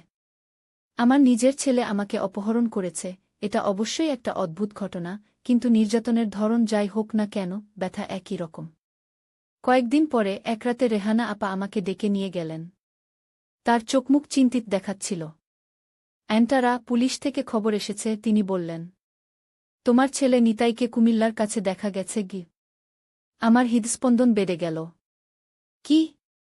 সে এখানে? সে কি জানে আমি এখানে আছি? আমরা নিশ্চিত নই, রেহানা আপা বললেন। কিন্তু সে হয়তো তোমার খোঁজ করতে করতে এখানে এসেছে। আমাদের তোমাকে আবার স্থানান্তর করতে হবে গি। আবার? আমি হতাশায় বললাম। আমি কতদিন এভাবে পালিয়ে বেড়াব? সে কি কখনোই আমাকে ছাড়বে না? রেহানা আপা আমার হাত ধরলেন। তোমাকে সাহসী হতে হবে, অ্যান্টারা। এবার আমরা তোমাকে রাজশাহীতে পাঠাব। সেখানে আমাদের একটা সিক্রেট সেন্টার আছে। সে জায়গাটা খুব নিরাপদ। তোমার ছেলে সেখানে তোমাকে খুঁজে পাবে না গি। পরের দিন ভোরে আমি আবার যাত্রা শুরু করলাম, এবার রাজশাহীর দিকে। এবার আমার সাথে দুজন গার্ড ছিল। আমরা কুমিল্লা থেকে প্রথমে ট্রেন ধরে ঢাকা, তারপর ঢাকা থেকে বাস ধরে রাজশাহী যাব। ট্রেনে বসে আমি ভাবছিলাম কতদিন এভাবে পালিয়ে বেড়াতে হবে। আমার সারা জীবন কি এভাবেই কাটবে, এক শহর থেকে আরেক শহরে, সবসময় ভয়ে ভয়ে? কিন্তু যত ভয় লাগুক, আমি জানি আমি আর কখনো নিতাইয়ের কাছে ফিরে যাব না। ট্রেন থেকে নেমে আমরা ঢাকা বাস টার্মিনালে গেলাম। সেখান থেকে রাজশাহীর বাস ধরব। আমরা যখন বাস টার্মিনালে পৌঁছলাম, হঠাৎ আমার দৃষ্টি পড়ল একটা ছেলের দিকে যে টিকিট কাউন্টারের কাছে দাঁড়িয়েছিল। আমার হৃদয় ধক করে উঠল। সে নিতাই। আমি তাড়াতাড়ি মুখ ঘুরিয়ে নিলাম, যেন সে আমাকে দেখতে না পায়। ওই যে ওই ছেলেটা, আমি গার্ডদের ফিসফিস করে বললাম। ওটা আমার ছেলে, নিতাই। গার্ডরা তাড়াতাড়ি আমাকে একটা দোকানের পেছনে নিয়ে গেল। আপনি এখানে অপেক্ষা করুন, একজন গার্ড বললেন। আমরা পুলিশকে ফোন করছি। আমি ভয়ে কাঁপছিলাম। যদি নিতাই আমাকে দেখে ফেলে? যদি সে আবার আমাকে ধরে নিয়ে যায়? গার্ডরা পুলিশকে ফোন করল। কিছুক্ষণের মধ্যেই একদল পুলিশ এসে পৌঁছল। তারা সাবধানে বাস টার্মিনালে ঢুকল নিতাইকে খুঁজতে। আমি দোকানের পেছন থেকে উকি মেরে দেখছিলাম কি হচ্ছে। হঠাৎ আমি দেখলাম নিতাই পুলিশকে দেখে দৌড়ে পালাচ্ছে। পুলিশও তার পেছনে ছুটল। আমার বুক ধড়ফড় করছিল। এবার কি তারা নিতাইকে ধরতে পারবে? আমরা অপেক্ষা করছিলাম, হঠাৎ গুলির শব্দ শোনা গেল। একবার, দুবার, তিনবার। তারপর সব শান্ত হয়ে গেল। কিছুক্ষণ পর একজন পুলিশ অফিসার আমাদের কাছে এলেন। সাসপেক্ট নিতাই খানকে গুলি করা হয়েছে, তিনি বললেন। সে পুলিশের দিকে পিস্তল তাক করেছিল, তাই আমাদের গুলি চালাতে হয়েছে গি। আমি স্তব্ধ হয়ে গেলাম। সে সে কিউ? সে মারা গেছে, পুলিশ অফিসার বললেন। আমার পা থেকে যেন শক্তি চলে গেল। আমি বসে পড়লাম। আমার ছেলে, যাকে আমি কোলে করে মানুষ করেছি, যে আমাকে অপহরণ করেছিল, যে আমাকে জোর করে তার স্ত্রী বানাতে চেয়েছিল, সে আর নেই। কিছুক্ষণ পর আমাকে থানায় নিয়ে যাওয়া হল। সেখানে আমি নিতাইয়ের দেহ দেখলাম। তার মুখে এখনও সেই উন্মাদের হাসি। আমি কাঁদতে কাঁদতে বললাম, আমি তোকে এমন দেখতে চাইনি নিতাই। আমি তোকে সুস্থ দেখতে চেয়েছিলাম গু। পরের কয়েকদিন আমার জীবনের সবচেয়ে কঠিন সময় ছিল। আমি নিতাইয়ের লাশ নিয়ে আমাদের পুরনো বাড়িতে ফিরে গেলাম। সেখানে তাকে দাফন করলাম। আমাদের পাড়ার লোকজন অবাক হয়ে আমাকে দেখছিল, তারা জানতই না আমি কোথায় ছিলাম এতদিন, কেনই বা নিতাই মারা গেল। আমি তাদের সত্যি ঘটনা বলিনি। বললাম নিতাই একটা অ্যাক্সিডেন্টে মারা গেছে। তারা বিশ্বাস করল বা না করল, আমি জানি না। নিতাইয়ের মৃত্যুর পর আমি একা হয়ে গেলাম। আমার জীবনে আর কেউ ছিল না। রাফি, নিতাইয়ের বাবা, তো বহু বছর আগেই আমাদের ছেড়ে চলে গিয়েছিল। আমার বাবা মাও অনেক আগে মারা গিয়েছেন। এখন আমি একা। 1 মাস কাটল। আমি প্রতিদিন নিতাইয়ের কবরে যেতাম, তার সাথে কথা বলতাম। আমি ভাবতাম, কোথায় আমি ভুল করেছিলাম? কি করলে নিতাই এমন হতো না? কিন্তু উত্তর পেতাম না। একদিন সকালে আমি একটা চিঠি পেলাম। চিঠিটা ছিল উইমেন সাপোর্ট সেন্টার থেকে। শামিমা আপা লিখেছেন তারা আমার জন্য একটা কাজের ব্যবস্থা করেছেন। আমি যদি চাই তাহলে তাদের রাজশাহী শাখায় যোগ দিতে পারি, সেখানে অন্য মহিলাদের সাহায্য করতে পারি যারা নির্যাতনের শিকার হয়েছে। আমি চিঠিটা বারবার পড়লাম। তারপর সিদ্ধান্ত নিলাম আমি যাব। আমি নতুন করে জীবন শুরু করব। 1 মাস পর আমি রাজশাহীর উইমেন সাপোর্ট সেন্টারে যোগ দিলাম। এখানে আমি অন্য মহিলাদের সাহায্য করি যারা নানা ধরনের নির্যাতনের শিকার হয়েছে। আমি তাদের বলি যে তারা একা নয়। আমিও একজন ভুক্তভোগী, আমিও সেই পথ দিয়ে হেঁটেছি। আস্তে আস্তে আমি আমার জীবনকে আবার গুছিয়ে নিলাম। আমি কখনোই নিতাইয়ের মৃত্যুর যন্ত্রণা ভুলতে পারব না, কিন্তু আমি শিখেছি সেই ব্যথার সাথে বেঁচে থাকতে। এখন যখন আমি পেছন ফিরে তাকাই আমি ভাবি আমার জীবনের গল্প কত অদ্ভুত। আমি শুরু করেছিলাম একজন 13 বছরের মা হিসেবে, তারপর হয়েছিলাম একজন আতঙ্কিত অপহরণের শিকার, আর এখন আমি একজন সাহসী মহিলা যে অন্যদের সাহায্য করে। আমার নাম অ্যান্টারা, আর এটাই আমার জীবনের অদ্ভুত রহস্য। গল্পের সারমর্ম, আমার যদি কেউ জিজ্ঞাসা করে কোনো রহস্য আমার জীবনে সবচেয়ে বড় প্রভাব ফেলেছে, আমি বলবো সেটা হলো মানুষের মনের রহস্য। আমরা কখনোই জানি না মানুষের মনে কি আছে, কোনো অদৃশ্য অন্ধকার শক্তি তাদের নিয়ন্ত্রণ করছে। আমার ছেলে, যাকে আমি এত ভালোবাসতাম, সে কিভাবে এমন হয়ে গেল তা আমি আজও বুঝি না। কিন্তু আমি একটা জিনিস শিখেছি। যে কোনো রহস্যই হোক না কেন, যে কোনো অন্ধকারই হোক না কেন, আমাদের এগিয়ে যেতে হবে। একা হয়ে গেলেও, ভয়ে কাঁপতে থাকলেও আমাদের লড়াই চালিয়ে যেতে হবে। কারণ জীবনের সবচেয়ে বড় রহস্য হল আমরা জানি না আগামীকাল কি হবে। আর সেটাই আমাদের চালিয়ে যাওয়ার শক্তি দেয়। নয় এ কোনো অন্য মানুষ যাকে আমি চিনি না। ঠিক আছে, আমি ভয়ে ভয়ে বললাম। আমি রাজি আছি। আমি তোমার স্ত্রী হব। কিন্তু দয়া করে ওটা নামাও। নিতাই, না, এখন থেকে অনন্ত পিস্তল নামালো আর আমার কাছে এগিয়ে এলো। তুমি সঠিক সিদ্ধান্ত নিয়েছ অ্যান্টারা, সে আমার গালে হাত রাখল। আমরা এখন থেকে খুব সুখে থাকব। আমি মনে মনে স্থির করলাম আমাকে এখান থেকে পালাতে হবে। কিন্তু এখন নয়। আমাকে অপেক্ষা করতে হবে সঠিক সময়ের জন্য। সেই রাতে নিতাই আমাকে বলল যে আমরা পরের দিন সিলেট ছেড়ে চলে যাব। আমাদের জন্য টিকিট করে ফেলেছি, সে বলল। আমরা কক্সবাজার যাব। সেখানে আমাদের নতুন বাড়ি আছে যেখানে আমরা স্বামী-স্ত্রী হিসেবে থাকব। আমি মাথা নেড়ে সম্মতি জানালাম, যেন আমি সত্যি সত্যি রাজি আছি। কিন্তু আমার মনের ভিতরে ভয়ানক ভয় আর অবিশ্বাস। আমার নিজের ছেলে আমাকে অপহরণ করেছে, আর এখন আমাকে জোর করে তার স্ত্রী হতে বাধ্য করছে। রাতে যখন নিতাই ঘুমিয়ে পড়ল, আমি ধীরে ধীরে বিছানা থেকে নামলাম। আমাকে এখনই পালাতে হবে। আমি আমার ফোন আর কিছু টাকা নিয়ে দরজার দিকে এগোলাম। কিন্তু যেই আমি দরজার হাতল ধরলাম, অমনি লাইট জ্বলে উঠল। কোথায় যাচ্ছ মা? নিতাইয়ের কণ্ঠ আমার পিছন থেকে ভেসে এলো। আমি ধীরে ধীরে ঘুরে দাঁড়ালাম। আমি শুধু বাথরুমে যাচ্ছিলাম। মিথ্যা কথা, সে দৃঢ়কণ্ঠে বলল। তুমি পালাতে চাইছ, কিন্তু আমি তোমাকে যেতে দেব না। আর একবার তার হাতে পিস্তল, এবার সেটা সরাসরি আমার দিকে তাক করা। বিছানায় ফিরে যাও, সে আদেশ দিল। আমি হতাশায় বিছানায় ফিরে গেলাম। নিতাই আমার পাশে শুয়ে পড়ল, পিস্তল এখনও তার হাতে। আর পালানোর চেষ্টা করবে না, সে বলল। এখন থেকে তুমি আমার আজীবন। সেই রাতে আমি ঘুমাতে পারিনি। আমি শুধু চিন্তা করছিলাম কিভাবে আমি এই নরক থেকে বের হব। কিভাবে আমি আমার ছেলেকে ফিরে পাব, আমার আসল ছেলেকে, যে এই পাগল না। পরের দিন সকালে নিতাই আমাকে কক্সবাজারের দিকে নিয়ে যাওয়ার জন্য প্রস্তুত হল। সে আমাকে কিছু নতুন কাপড় কিনে দিল যা তার মতে একজন স্ত্রীর পক্ষে উপযুক্ত। আমি চুপচাপ সেগুলো পরলাম, অপেক্ষা করছিলাম সুযোগের জন্য। হোটেল থেকে বের হওয়ার সময় রিসেপশনে একজন সিকিউরিটি গার্ড ছিল। আমি ভাবলাম এই আমার সুযোগ। আমি যদি তাকে ইঙ্গিত করতে পারি যে আমি বিপদে। কিন্তু যেন আমার মনের কথা বুঝতে পেরে নিতাই আমার কোমর জড়িয়ে ধরল, তার অন্য হাত জ্যাকেটের পকেটে, যেখানে আমি জানতাম পিস্তল লুকানো ছিল।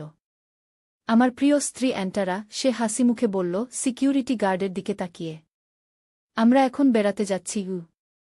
আমরা হোটেল থেকে বেরিয়ে একটা ট্যাক্সিতে উঠলাম। নিতাই ড্রাইভারকে বাস স্টেশনের ঠিকানা দিল। আমি জানালা দিয়ে বাইরে তাকিয়েছিলাম, মনে মনে প্রার্থনা করছিলাম কেউ একজন আমাকে সাহায্য করুক।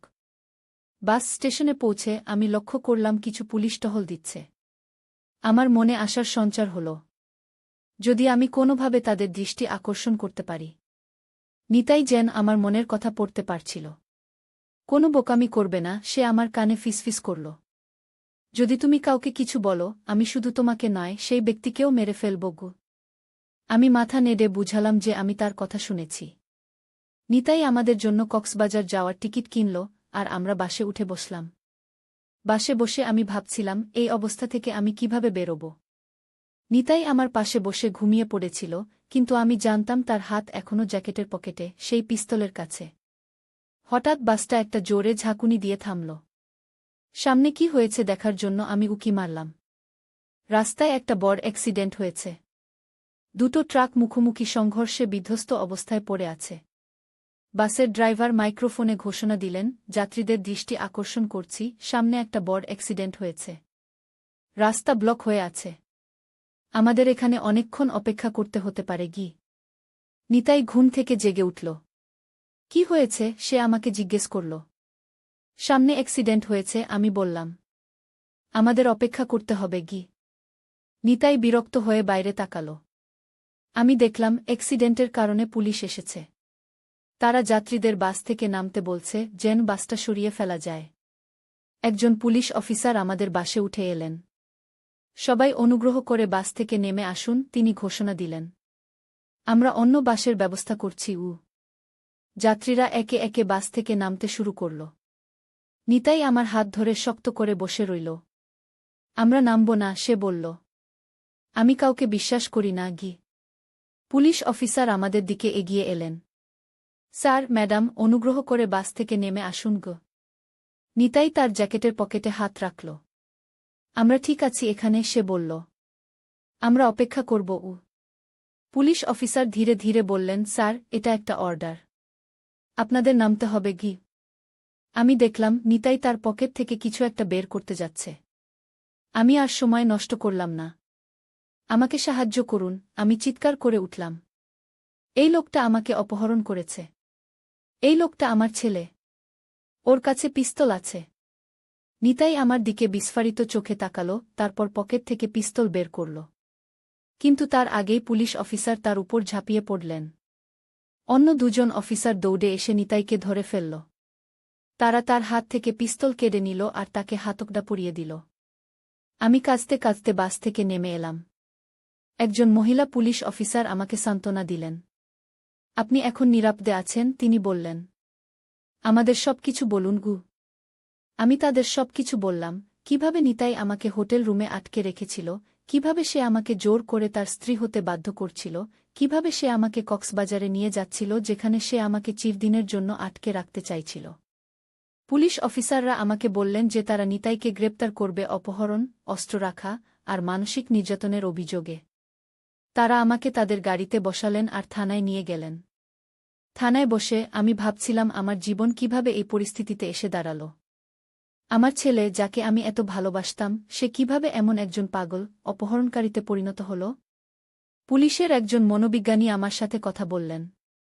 তিনি বললেন যে নিতাই সম্ভবত ইলেকট্রা কমপ্লেক্সে ভুগছে, একটা মানসিক অবস্থা যেখানে ছেলেরা তাদের মাকে রোমান্টিকভাবে আকর্ষণীয় মনে করে। এটা কিছু ট্রমা বা মানসিক চাপের কারণে হতে পারে। থানা থেকে যখন বেরিয়ে এলাম তখন সন্ধ্যা হয়ে গেছে। পুলিশ আমাকে একটা উইমেন সাপোর্ট সেন্টারে নিয়ে গেল, যেখানে আমি কিছুদিন থাকতে পারব। আমি অবাক হয়ে দেখলাম সেখানে আরও অনেক মহিলা আছে যারা বিভিন্ন ধরনের নির্যাতনের শিকার হয়েছে। সেন্টারের ইনচার্জ শামিমা আপা আমাকে আদর করে বললেন, ভয় পাবেন না, আপনি এখানে নিরাপদে আছেন। আমরা আপনাকে সাহায্য করব। তিনি আমাকে একটা ছোট্ট রুম দেখালেন যেখানে আমি থাকব। আপনার ছেলে মানসিক রোগে ভুগছে, তিনি বললেন। তাকে চিকিৎসা দেওয়া হবে। আপনি এখন নিজের কথা ভাবুন। সেই রাতে আমি ঘুমাতে পারিনি। বারবার মনে হচ্ছিল, কিভাবে আমার নিজের ছেলে আমার জীবনের সবচেয়ে বড় ভয় হয়ে উঠল। কেন সে এমন হয়ে গেল? আমি কি তার লালন পালনে কোথাও ভুল করেছি? পরের দিন সকালে শামিমা আপা আমাকে ডেকে নিয়ে গেলেন। অ্যান্টারা, আপনার জন্য একটা খবর আছে, তিনি বললেন। আপনার ছেলে নিতাই। সে পালিয়ে গেছে গি। আমি অবাক হয়ে গেলাম। পালিয়ে গেছে? কিভাবে? সে তো পুলিশের কাস্টডিতে ছিল। পুলিশ ভ্যান থেকে পালিয়ে গেছে, শামিমা আপা বললেন। তাকে যখন মেডিকেল চেকআপের জন্য হাসপাতালে নিয়ে যাচ্ছিল তখন সে গার্ডকে আক্রমণ করে পালিয়ে গেছে গিয়ে। আমার শরীর ঠান্ডা হয়ে গেল। যদি নিতাই পালিয়ে থাকে তাহলে সে হয়তো আবার আমার খোঁজে আসবে। আমি এখন কি করব? আমি ভয়ে জিজ্ঞাসা করলাম। আপনাকে এখান থেকে সরিয়ে ফেলতে হবে, শামীমা আপা দৃঢ়তার সাথে বললেন। আমাদের কুমিল্লায় একটা সেন্টার আছে। আপনাকে সেখানে পাঠিয়ে দেব।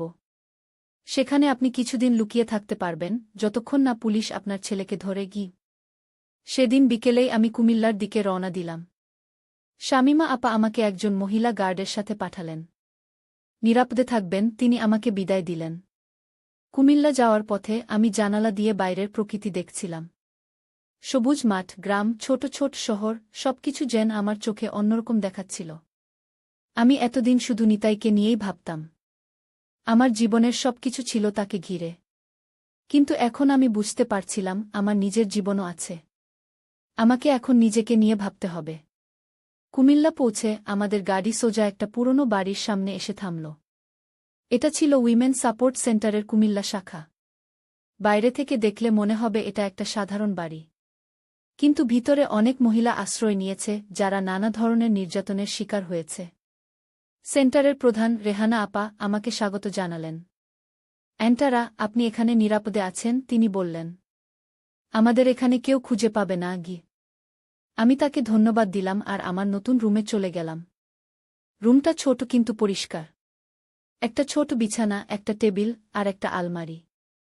এই হবে আমার নতুন ঘর, যতদিন না আমার ছেলেকে ধরা হয়। রাতে আমি লক্ষ্য করলাম সেন্টারে আরও অনেক মহিলা আছে। কেউ স্বামীর নির্যাতন থেকে পালিয়ে এসেছে, কেউ পারিবারিক সহিংসতার শিকার হয়েছে, কেউ বা মানব পাচারের হাত থেকে উদ্ধার পেয়েছে। তাদের প্রত্যেকের একটা করে গল্প আছে, প্রত্যেকেই কোনো না কোনোভাবে ভুক্তভোগী। আমি তাদের সাথে কথা বললাম, তাদের গল্প শুনলাম। এক মহিলা, শাবনম, আমাকে বললেন, আমার স্বামী আমাকে প্রতিদিন মারত। আমি 5 বছর সহ্য করেছি, তারপর একদিন পালিয়ে এসেছি। আরেক মহিলা, রুমা, বললেন, আমার পরিবার আমাকে জোর করে বিয়ে দিতে চেয়েছিল। আমি চাইনি, তাই তারা আমাকে বাড়ি থেকে বের করে দিয়েছে গি। তাদের গল্প শুনে আমি বুঝলাম আমি একা নই।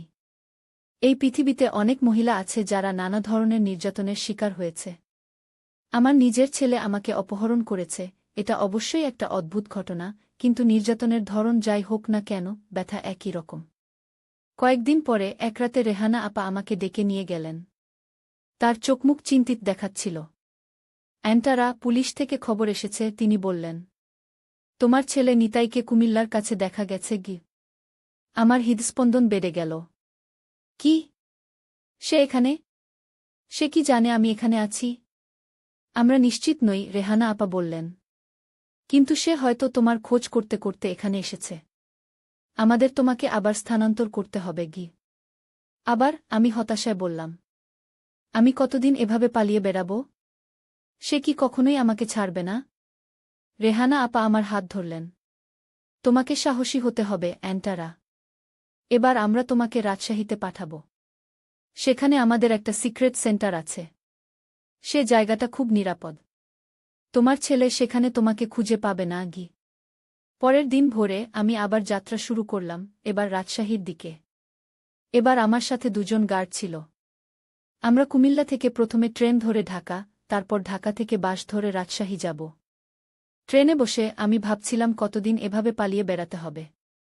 আমার সারা জীবন কি এভাবেই কাটবে, এক শহর থেকে আরেক শহরে, সবসময় ভয়ে ভয়ে? কিন্তু যত ভয় লাগুক, আমি জানি আমি আর কখনো নিতাইয়ের কাছে ফিরে যাব না। ট্রেন থেকে নেমে আমরা ঢাকা বাস টার্মিনালে গেলাম। সেখান থেকে রাজশাহীর বাস ধরব। আমরা যখন বাস টার্মিনালে পৌঁছলাম, হঠাৎ আমার দৃষ্টি পড়ল একটা ছেলের দিকে যে টিকিট কাউন্টারের কাছে দাঁড়িয়েছিল। আমার হৃদয় ধক করে উঠল। সে নিতাই। আমি তাড়াতাড়ি মুখ ঘুরিয়ে নিলাম, যেন সে আমাকে দেখতে না পায়। ওই ছেলেটা, আমি গার্ডদের ফিসফিস করে বললাম। ওটা আমার ছেলে, নিতাই। গার্ডরা তাড়াতাড়ি আমাকে একটা দোকানের পেছনে নিয়ে গেল। আপনি এখানে অপেক্ষা করুন, একজন গার্ড বললেন। আমরা পুলিশকে ফোন করছি। আমি ভয়ে কাঁপছিলাম। যদি নিতাই আমাকে দেখে ফেলে? যদি সে আবার আমাকে ধরে নিয়ে যায়? গার্ডরা পুলিশকে ফোন করল। কিছুক্ষণের মধ্যেই একদল পুলিশ এসে পৌঁছল। তারা সাবধানে বাস টার্মিনালে ঢুকল নিতাইকে খুঁজতে। আমি দোকানের পেছন থেকে উকি মেরে দেখছিলাম কি হচ্ছে। হঠাৎ আমি দেখলাম নিতাই পুলিশকে দেখে দৌড়ে পালাচ্ছে। পুলিশও তার পেছনে ছুটল। আমার বুক ধড়ফড় করছিল। এবার কি তারা নিতাইকে ধরতে পারবে? আমরা অপেক্ষা করছিলাম, হঠাৎ গুলির শব্দ শোনা গেল। একবার, দুবার, তিনবার। তারপর সব শান্ত হয়ে গেল। কিছুক্ষণ পর একজন পুলিশ অফিসার আমাদের কাছে এলেন। সাসপেক্ট নিতাই খানকে গুলি করা হয়েছে, তিনি বললেন। সে পুলিশের দিকে পিস্তল তাক করেছিল, তাই আমাদের গুলি চালাতে হয়েছে। আমি স্তব্ধ হয়ে গেলাম। সে কিউ? সে মারা গেছে, পুলিশ অফিসার বললেন। আমার পা থেকে যেন শক্তি চলে গেল। আমি বসে পড়লাম। আমার ছেলে, যাকে আমি কোলে করে মানুষ করেছি, যে আমাকে অপহরণ করেছিল, যে আমাকে জোর করে তার স্ত্রী বানাতে চেয়েছিল, সে আর নেই। কিছুক্ষণ পর আমাকে থানায় নিয়ে যাওয়া হল। সেখানে আমি নিতাইয়ের দেহ দেখলাম। তার মুখে এখনও সেই উন্মাদের হাসি। আমি কাঁদতে কাঁদতে বললাম, আমি তোকে এমন দেখতে চাইনি নিতাই। আমি তোকে সুস্থ দেখতে চেয়েছিলাম। পরের কয়েকদিন আমার জীবনের সবচেয়ে কঠিন সময় ছিল। আমি নিতাইয়ের লাশ নিয়ে আমাদের পুরনো বাড়িতে ফিরে গেলাম। সেখানে তাকে দাফন করলাম। আমাদের পাড়ার লোকজন অবাক হয়ে আমাকে দেখছিল, তারা জানতই না আমি কোথায় ছিলাম এতদিন, কেনই বা নিতাই মারা গেল। আমি তাদের সত্যি ঘটনা বলিনি। বললাম নিতাই একটা অ্যাক্সিডেন্টে মারা গেছে। তারা বিশ্বাস করল বা না করল আমি জানি না। নিতাইয়ের মৃত্যুর পর আমি একা হয়ে গেলাম। আমার জীবনে আর কেউ ছিল না। রাফি, নিতাইয়ের বাবা, তো বহু বছর আগেই আমাদের ছেড়ে চলে গিয়েছিল। আমার বাবা মাও অনেক আগে মারা গিয়েছেন। এখন আমি একা। 1 মাস কাটল। আমি প্রতিদিন নিতাইয়ের কবরে যেতাম, তার সাথে কথা বলতাম। আমি ভাবতাম, কোথায় আমি ভুল করেছিলাম? কি করলে নিতাই এমন হতো না? কিন্তু উত্তর পেতাম না। একদিন সকালে আমি একটা চিঠি পেলাম। চিঠিটা ছিল উইমেন সাপোর্ট সেন্টার থেকে। শামিমা আপা লিখেছেন, তারা আমার জন্য একটা কাজের ব্যবস্থা করেছেন। আমি যদি চাই তাহলে তাদের রাজশাহী শাখায় যোগ দিতে পারি, সেখানে অন্য মহিলাদের সাহায্য করতে পারি যারা নির্যাতনের শিকার হয়েছে। আমি চিঠিটা বারবার পড়লাম। তারপর সিদ্ধান্ত নিলাম, আমি যাব। আমি নতুন করে জীবন শুরু করব। 1 মাস পর আমি রাজশাহীর উইমেন সাপোর্ট সেন্টারে যোগ দিলাম। এখানে আমি অন্য মহিলাদের সাহায্য করি, যারা নানা ধরনের নির্যাতনের শিকার হয়েছে। আমি তাদের বলি যে তারা একা নয়। আমিও একজন ভুক্তভোগী, আমিও সেই পথ দিয়ে হেঁটেছি। আস্তে আস্তে আমি আমার জীবনকে আবার গুছিয়ে নিলাম। আমি কখনোই নিতাইয়ের মৃত্যুর যন্ত্রণা ভুলতে পারব না, কিন্তু আমি শিখেছি সেই ব্যথার সাথে বেঁচে থাকতে। এখন যখন আমি পেছন ফিরে তাকাই, আমি ভাবি আমার জীবনের গল্প কত অদ্ভুত। আমি শুরু করেছিলাম একজন 13 বছরের মা হিসেবে, তারপর হয়েছিলাম একজন আতঙ্কিত অপহরণের শিকার, আর এখন আমি একজন সাহসী মহিলা, যে অন্যদের সাহায্য করে। আমার নাম অ্যান্টারা, আর এটাই আমার জীবনের অদ্ভুত রহস্য। গল্পের সারমর্ম, আমার যদি কেউ জিজ্ঞাসা করে কোনো রহস্য আমার জীবনে সবচেয়ে বড় প্রভাব ফেলেছে, আমি বলবো সেটা হলো মানুষের মনের রহস্য। আমরা কখনোই জানি না মানুষের মনে কি আছে, কোনো অদৃশ্য অন্ধকার শক্তি তাদের নিয়ন্ত্রণ করছে। আমার ছেলে, যাকে আমি এত ভালোবাসতাম, সে কিভাবে এমন হয়ে গেল তা আমি আজও বুঝি না। কিন্তু আমি একটা জিনিস শিখেছি। যে কোনো রহস্যই হোক না কেন, যে কোনো অন্ধকারই হোক না কেন, আমাদের এগিয়ে যেতে হবে। একা হয়ে গেলেও, ভয়ে কাঁপতে থাকলেও, আমাদের লড়াই চালিয়ে যেতে হবে। কারণ জীবনের সবচেয়ে বড় রহস্য হল, আমরা জানি না আগামীকাল কি হবে। আর সেটাই আমাদের চালিয়ে যাওয়ার শক্তি দেয়। নয় এ কোনো অন্য মানুষ, যাকে আমি চিনি না। ঠিক আছে, আমি ভয়ে ভয়ে বললাম। আমি রাজি আছি। আমি তোমার স্ত্রী হব। কিন্তু দয়া করে ওটা নামাও। নিতাই, না, এখন থেকে অনন্ত। পিস্তল নামালো আর আমার কাছে এগিয়ে এলো। তুমি সঠিক সিদ্ধান্ত নিয়েছ অ্যান্টারা, সে আমার গালে হাত রাখল। আমরা এখন থেকে খুব সুখে থাকব।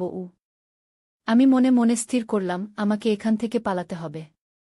কিন্তু এখন নয়। আমাকে অপেক্ষা করতে হবে সঠিক সময়ের জন্য। সেই রাতে নিতাই আমাকে বলল যে আমরা পরের দিন সিলেট ছেড়ে চলে যাব। আমাদের জন্য টিকিট করে ফেলেছি, সে বলল। আমরা কক্সবাজার যাব। সেখানে আমাদের নতুন বাড়ি আছে, যেখানে আমরা স্বামী-স্ত্রী হিসেবে থাকব। আমি মাথা নেড়ে সম্মতি জানালাম, যেন আমি সত্যি সত্যি রাজি আছি। কিন্তু আমার মনের ভিতরে ভয়ানক ভয় আর অবিশ্বাস।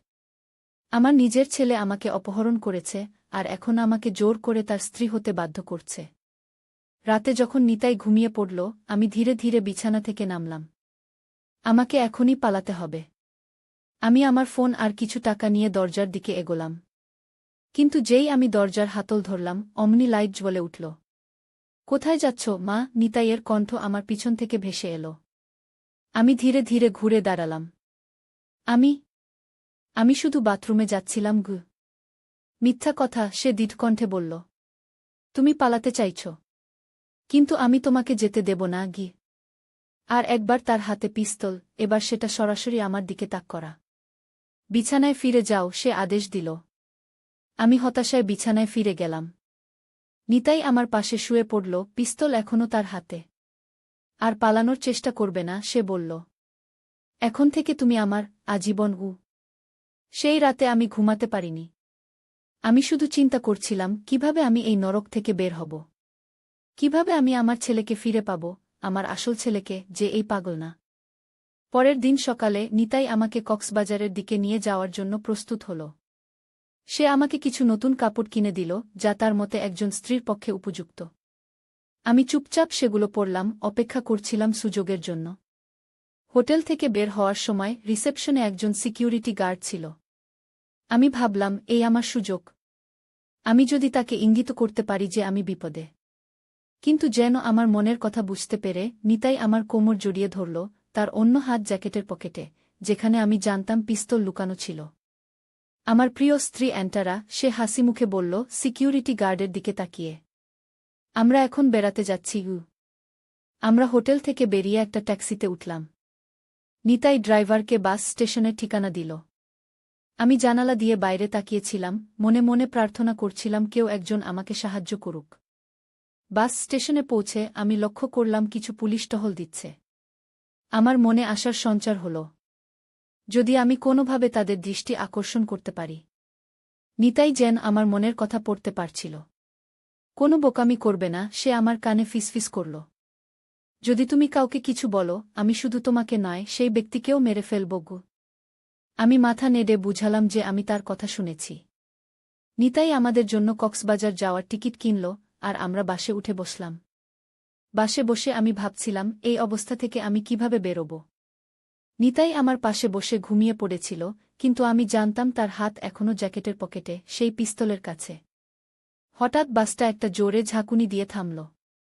সামনে কি হয়েছে দেখার জন্য আমি উকি মারলাম। রাস্তায় একটা বড় অ্যাক্সিডেন্ট হয়েছে। দুটো ট্রাক মুখোমুখি সংঘর্ষে বিধ্বস্ত অবস্থায় পড়ে আছে। বাসের ড্রাইভার মাইক্রোফোনে ঘোষণা দিলেন, যাত্রীদের দৃষ্টি আকর্ষণ করছি, সামনে একটা বড় অ্যাক্সিডেন্ট হয়েছে। রাস্তা ব্লক হয়ে আছে। আমাদের এখানে অনেকক্ষণ অপেক্ষা করতে হতে পারে। নিতাই ঘুম থেকে জেগে উঠল। কি হয়েছে, সে আমাকে জিজ্ঞেস করল। সামনে অ্যাক্সিডেন্ট হয়েছে, আমি বললাম। আমাদের অপেক্ষা করতে হবে। নিতাই বিরক্ত হয়ে বাইরে তাকাল। আমি দেখলাম অ্যাক্সিডেন্টের কারণে পুলিশ এসেছে। তারা যাত্রীদের বাস থেকে নামতে বলছে, যেন বাসটা সরিয়ে ফেলা যায়। একজন পুলিশ অফিসার আমাদের বাসে উঠে এলেন। সবাই অনুগ্রহ করে বাস থেকে নেমে আসুন, তিনি ঘোষণা দিলেন। আমরা অন্য বাসের ব্যবস্থা করছি। যাত্রীরা একে একে বাস থেকে নামতে শুরু করল। নিতাই আমার হাত ধরে শক্ত করে বসে রইল। আমরা নামব না, সে বলল। আমি কাউকে বিশ্বাস করি না। পুলিশ অফিসার আমাদের দিকে এগিয়ে এলেন। স্যার, ম্যাডাম, অনুগ্রহ করে বাস থেকে নেমে আসুন। নিতাই তার জ্যাকেটের পকেটে হাত রাখল। আমরা ঠিক আছি এখানে, সে বলল। আমরা অপেক্ষা করব। পুলিশ অফিসার ধীরে ধীরে বললেন, স্যার, এটা একটা অর্ডার। আপনাদের নামতে হবে। আমি দেখলাম নিতাই তার পকেট থেকে কিছু একটা বের করতে যাচ্ছে। আমি আর সময় নষ্ট করলাম না। আমাকে সাহায্য করুন, আমি চিৎকার করে উঠলাম। এই লোকটা আমাকে অপহরণ করেছে। এই লোকটা আমার ছেলে। ওর কাছে পিস্তল আছে। নিতাই আমার দিকে বিস্ফারিত চোখে তাকাল, তারপর পকেট থেকে পিস্তল বের করল। কিন্তু তার আগেই পুলিশ অফিসার তার উপর ঝাঁপিয়ে পড়লেন। অন্য দুজন অফিসার দৌড়ে এসে নিতাইকে ধরে ফেলল। তারা তার হাত থেকে পিস্তল কেড়ে নিল আর তাকে হাতকড়া পরিয়ে দিল। আমি কাঁদতে কাঁদতে বাস থেকে নেমে এলাম। একজন মহিলা পুলিশ অফিসার আমাকে সান্ত্বনা দিলেন। আপনি এখন নিরাপদে আছেন, তিনি বললেন। আমাদের সবকিছু বলুন গু। আমি তাদের সবকিছু বললাম, কিভাবে নিতাই আমাকে হোটেল রুমে আটকে রেখেছিল, কিভাবে সে আমাকে জোর করে তার স্ত্রী হতে বাধ্য করছিল, কিভাবে সে আমাকে কক্সবাজারে নিয়ে যাচ্ছিল যেখানে সে আমাকে চিরদিনের জন্য আটকে রাখতে চাইছিল।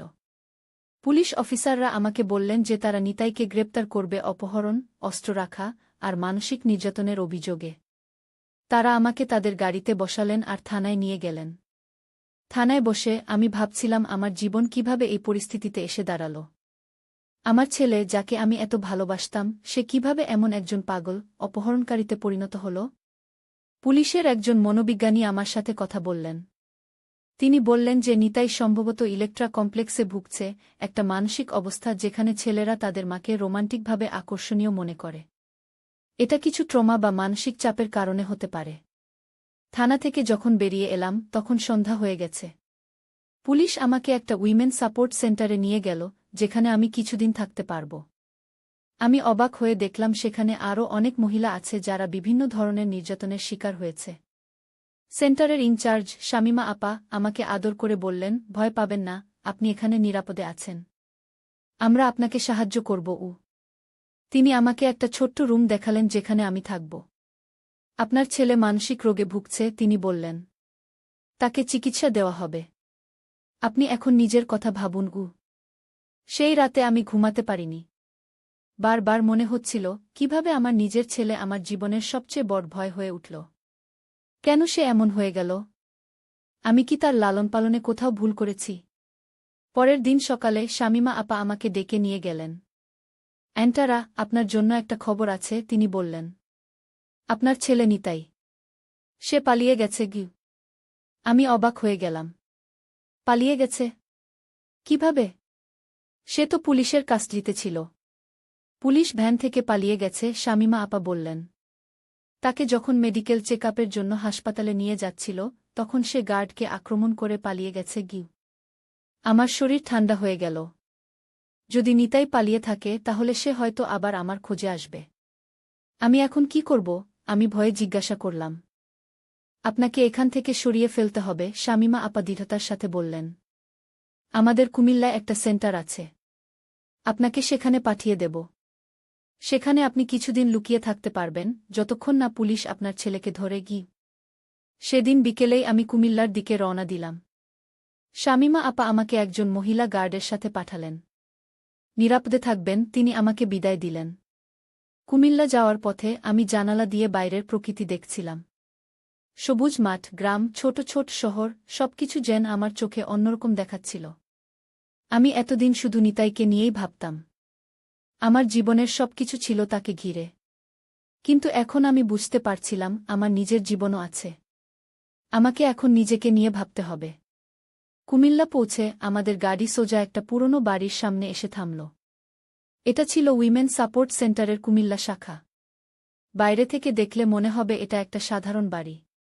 কিন্তু ভিতরে অনেক মহিলা আশ্রয় নিয়েছে যারা নানা ধরনের নির্যাতনের শিকার হয়েছে।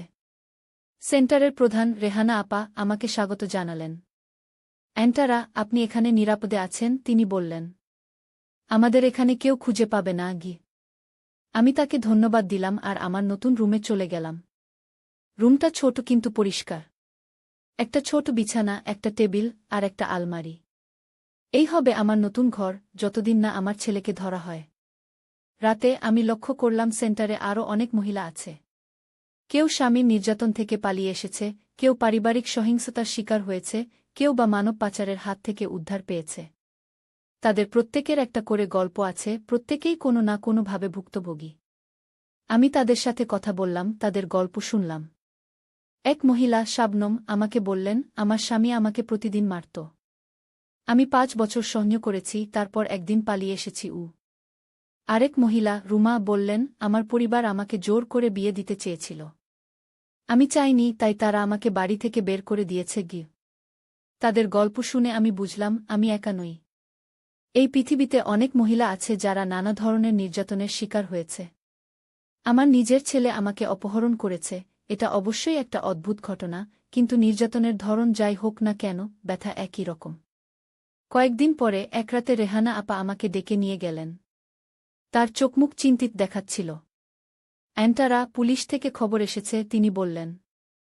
তোমার ছেলে নিতাইকে কুমিল্লার কাছে দেখা গেছে গি। আমার হৃদস্পন্দন বেড়ে গেল।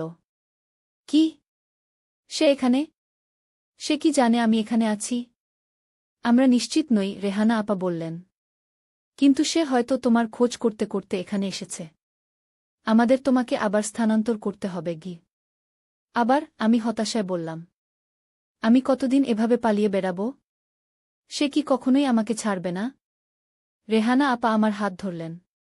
তোমাকে সাহসী হতে হবে, অ্যান্টারা। এবার আমরা তোমাকে রাজশাহীতে পাঠাব। সেখানে আমাদের একটা সিক্রেট সেন্টার আছে। সে জায়গাটা খুব নিরাপদ। তোমার ছেলে সেখানে তোমাকে খুঁজে পাবে না গি। পরের দিন ভোরে আমি আবার যাত্রা শুরু করলাম, এবার রাজশাহীর দিকে। এবার আমার সাথে দুজন গার্ড ছিল। আমরা কুমিল্লা থেকে প্রথমে ট্রেন ধরে ঢাকা, তারপর ঢাকা থেকে বাস ধরে রাজশাহী যাব। ট্রেনে বসে আমি ভাবছিলাম কতদিন এভাবে পালিয়ে বেড়াতে হবে। আমার সারা জীবন কি এভাবেই কাটবে, এক শহর থেকে আরেক শহরে, সবসময় ভয়ে ভয়ে? কিন্তু যত ভয় লাগুক, আমি জানি আমি আর কখনো নিতাইয়ের কাছে ফিরে যাব না। ট্রেন থেকে নেমে আমরা ঢাকা বাস টার্মিনালে গেলাম। সেখান থেকে রাজশাহীর বাস ধরব। আমরা যখন বাস টার্মিনালে পৌঁছলাম, হঠাৎ আমার দৃষ্টি পড়ল একটা ছেলের দিকে যে টিকিট কাউন্টারের কাছে দাঁড়িয়েছিল। আমার হৃদয় ধক করে উঠল। সে নিতাই। আমি তাড়াতাড়ি মুখ ঘুরিয়ে নিলাম, যেন সে আমাকে দেখতে না পায়। ওই যে, ওই ছেলেটা, আমি গার্ডদের ফিসফিস করে বললাম। ওটা আমার ছেলে, নিতাই। গার্ডরা তাড়াতাড়ি আমাকে একটা দোকানের পেছনে নিয়ে গেল। আপনি এখানে অপেক্ষা করুন, একজন গার্ড বললেন। আমরা পুলিশকে ফোন করছি। আমি ভয়ে কাঁপছিলাম। যদি নিতাই আমাকে দেখে ফেলে? যদি সে আবার আমাকে ধরে নিয়ে যায়? গার্ডরা পুলিশকে ফোন করল। কিছুক্ষণের মধ্যেই একদল পুলিশ এসে পৌঁছল। তারা সাবধানে বাস টার্মিনালে ঢুকল নিতাইকে খুঁজতে। আমি দোকানের পেছন থেকে উকি মেরে দেখছিলাম কি হচ্ছে। হঠাৎ আমি দেখলাম নিতাই পুলিশকে দেখে দৌড়ে পালাচ্ছে। পুলিশও তার পেছনে ছুটল। আমার বুক ধড়ফড় করছিল। এবার কি তারা নিতাইকে ধরতে পারবে? আমরা অপেক্ষা করছিলাম, হঠাৎ গুলির শব্দ শোনা গেল। একবার, দুবার, তিনবার। তারপর সব শান্ত হয়ে গেল। কিছুক্ষণ পর একজন পুলিশ অফিসার আমাদের কাছে এলেন। সাসপেক্ট নিতাই খানকে গুলি করা হয়েছে, তিনি বললেন। সে পুলিশের দিকে পিস্তল তাক করেছিল, তাই আমাদের গুলি চালাতে হয়েছে গি। আমি স্তব্ধ হয়ে গেলাম। সে কিউ? সে মারা গেছে, পুলিশ অফিসার বললেন। আমার পা থেকে যেন শক্তি চলে গেল। আমি বসে পড়লাম। আমার ছেলে, যাকে আমি কোলে করে মানুষ করেছি, যে আমাকে অপহরণ করেছিল, যে আমাকে জোর করে তার স্ত্রী বানাতে চেয়েছিল, সে আর নেই। কিছুক্ষণ পর আমাকে থানায় নিয়ে যাওয়া হল। সেখানে আমি নিতাইয়ের দেহ দেখলাম। তার মুখে এখনও সেই উন্মাদের হাসি। আমি কাঁদতে কাঁদতে বললাম, আমি তোকে এমন দেখতে চাইনি নিতাই। আমি তোকে সুস্থ দেখতে চেয়েছিলাম গু। পরের কয়েকদিন আমার জীবনের সবচেয়ে কঠিন সময় ছিল। আমি নিতাইয়ের লাশ নিয়ে আমাদের পুরনো বাড়িতে ফিরে গেলাম। সেখানে তাকে দাফন করলাম।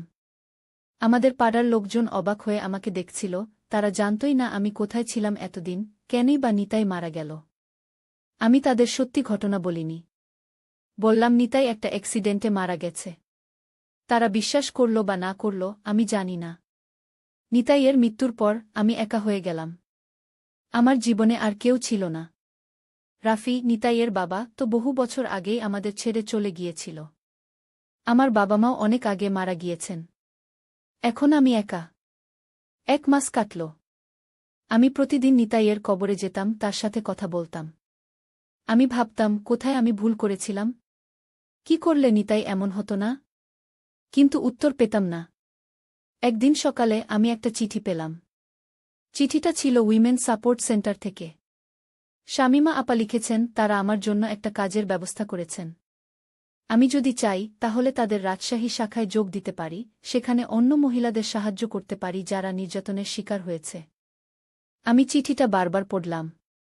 তারপর সিদ্ধান্ত নিলাম, আমি যাব। আমি নতুন করে জীবন শুরু করব। 1 মাস পর আমি রাজশাহীর উইমেন সাপোর্ট সেন্টারে যোগ দিলাম। এখানে আমি অন্য মহিলাদের সাহায্য করি যারা নানা ধরনের নির্যাতনের শিকার হয়েছে। আমি তাদের বলি যে তারা একা নয়। আমিও একজন ভুক্তভোগী, আমিও সেই পথ দিয়ে হেঁটেছি। আস্তে আস্তে আমি আমার জীবনকে আবার গুছিয়ে নিলাম। আমি কখনোই নিতাইয়ের মৃত্যুর যন্ত্রণা ভুলতে পারব না, কিন্তু আমি শিখেছি সেই ব্যথার সাথে বেঁচে থাকতে। এখন যখন আমি পেছন ফিরে তাকাই, আমি ভাবি আমার জীবনের গল্প কত অদ্ভুত।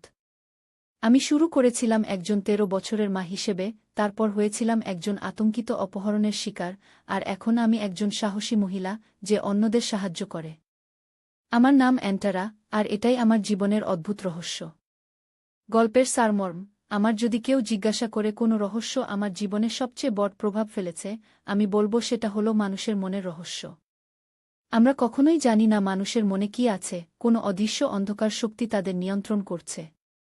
আমার ছেলে, যাকে আমি এত ভালোবাসতাম, সে কিভাবে এমন হয়ে গেল তা আমি আজও বুঝি না। কিন্তু আমি একটা জিনিস শিখেছি। যে কোনো রহস্যই হোক না কেন, যে কোনো অন্ধকারই হোক না কেন, আমাদের এগিয়ে যেতে হবে।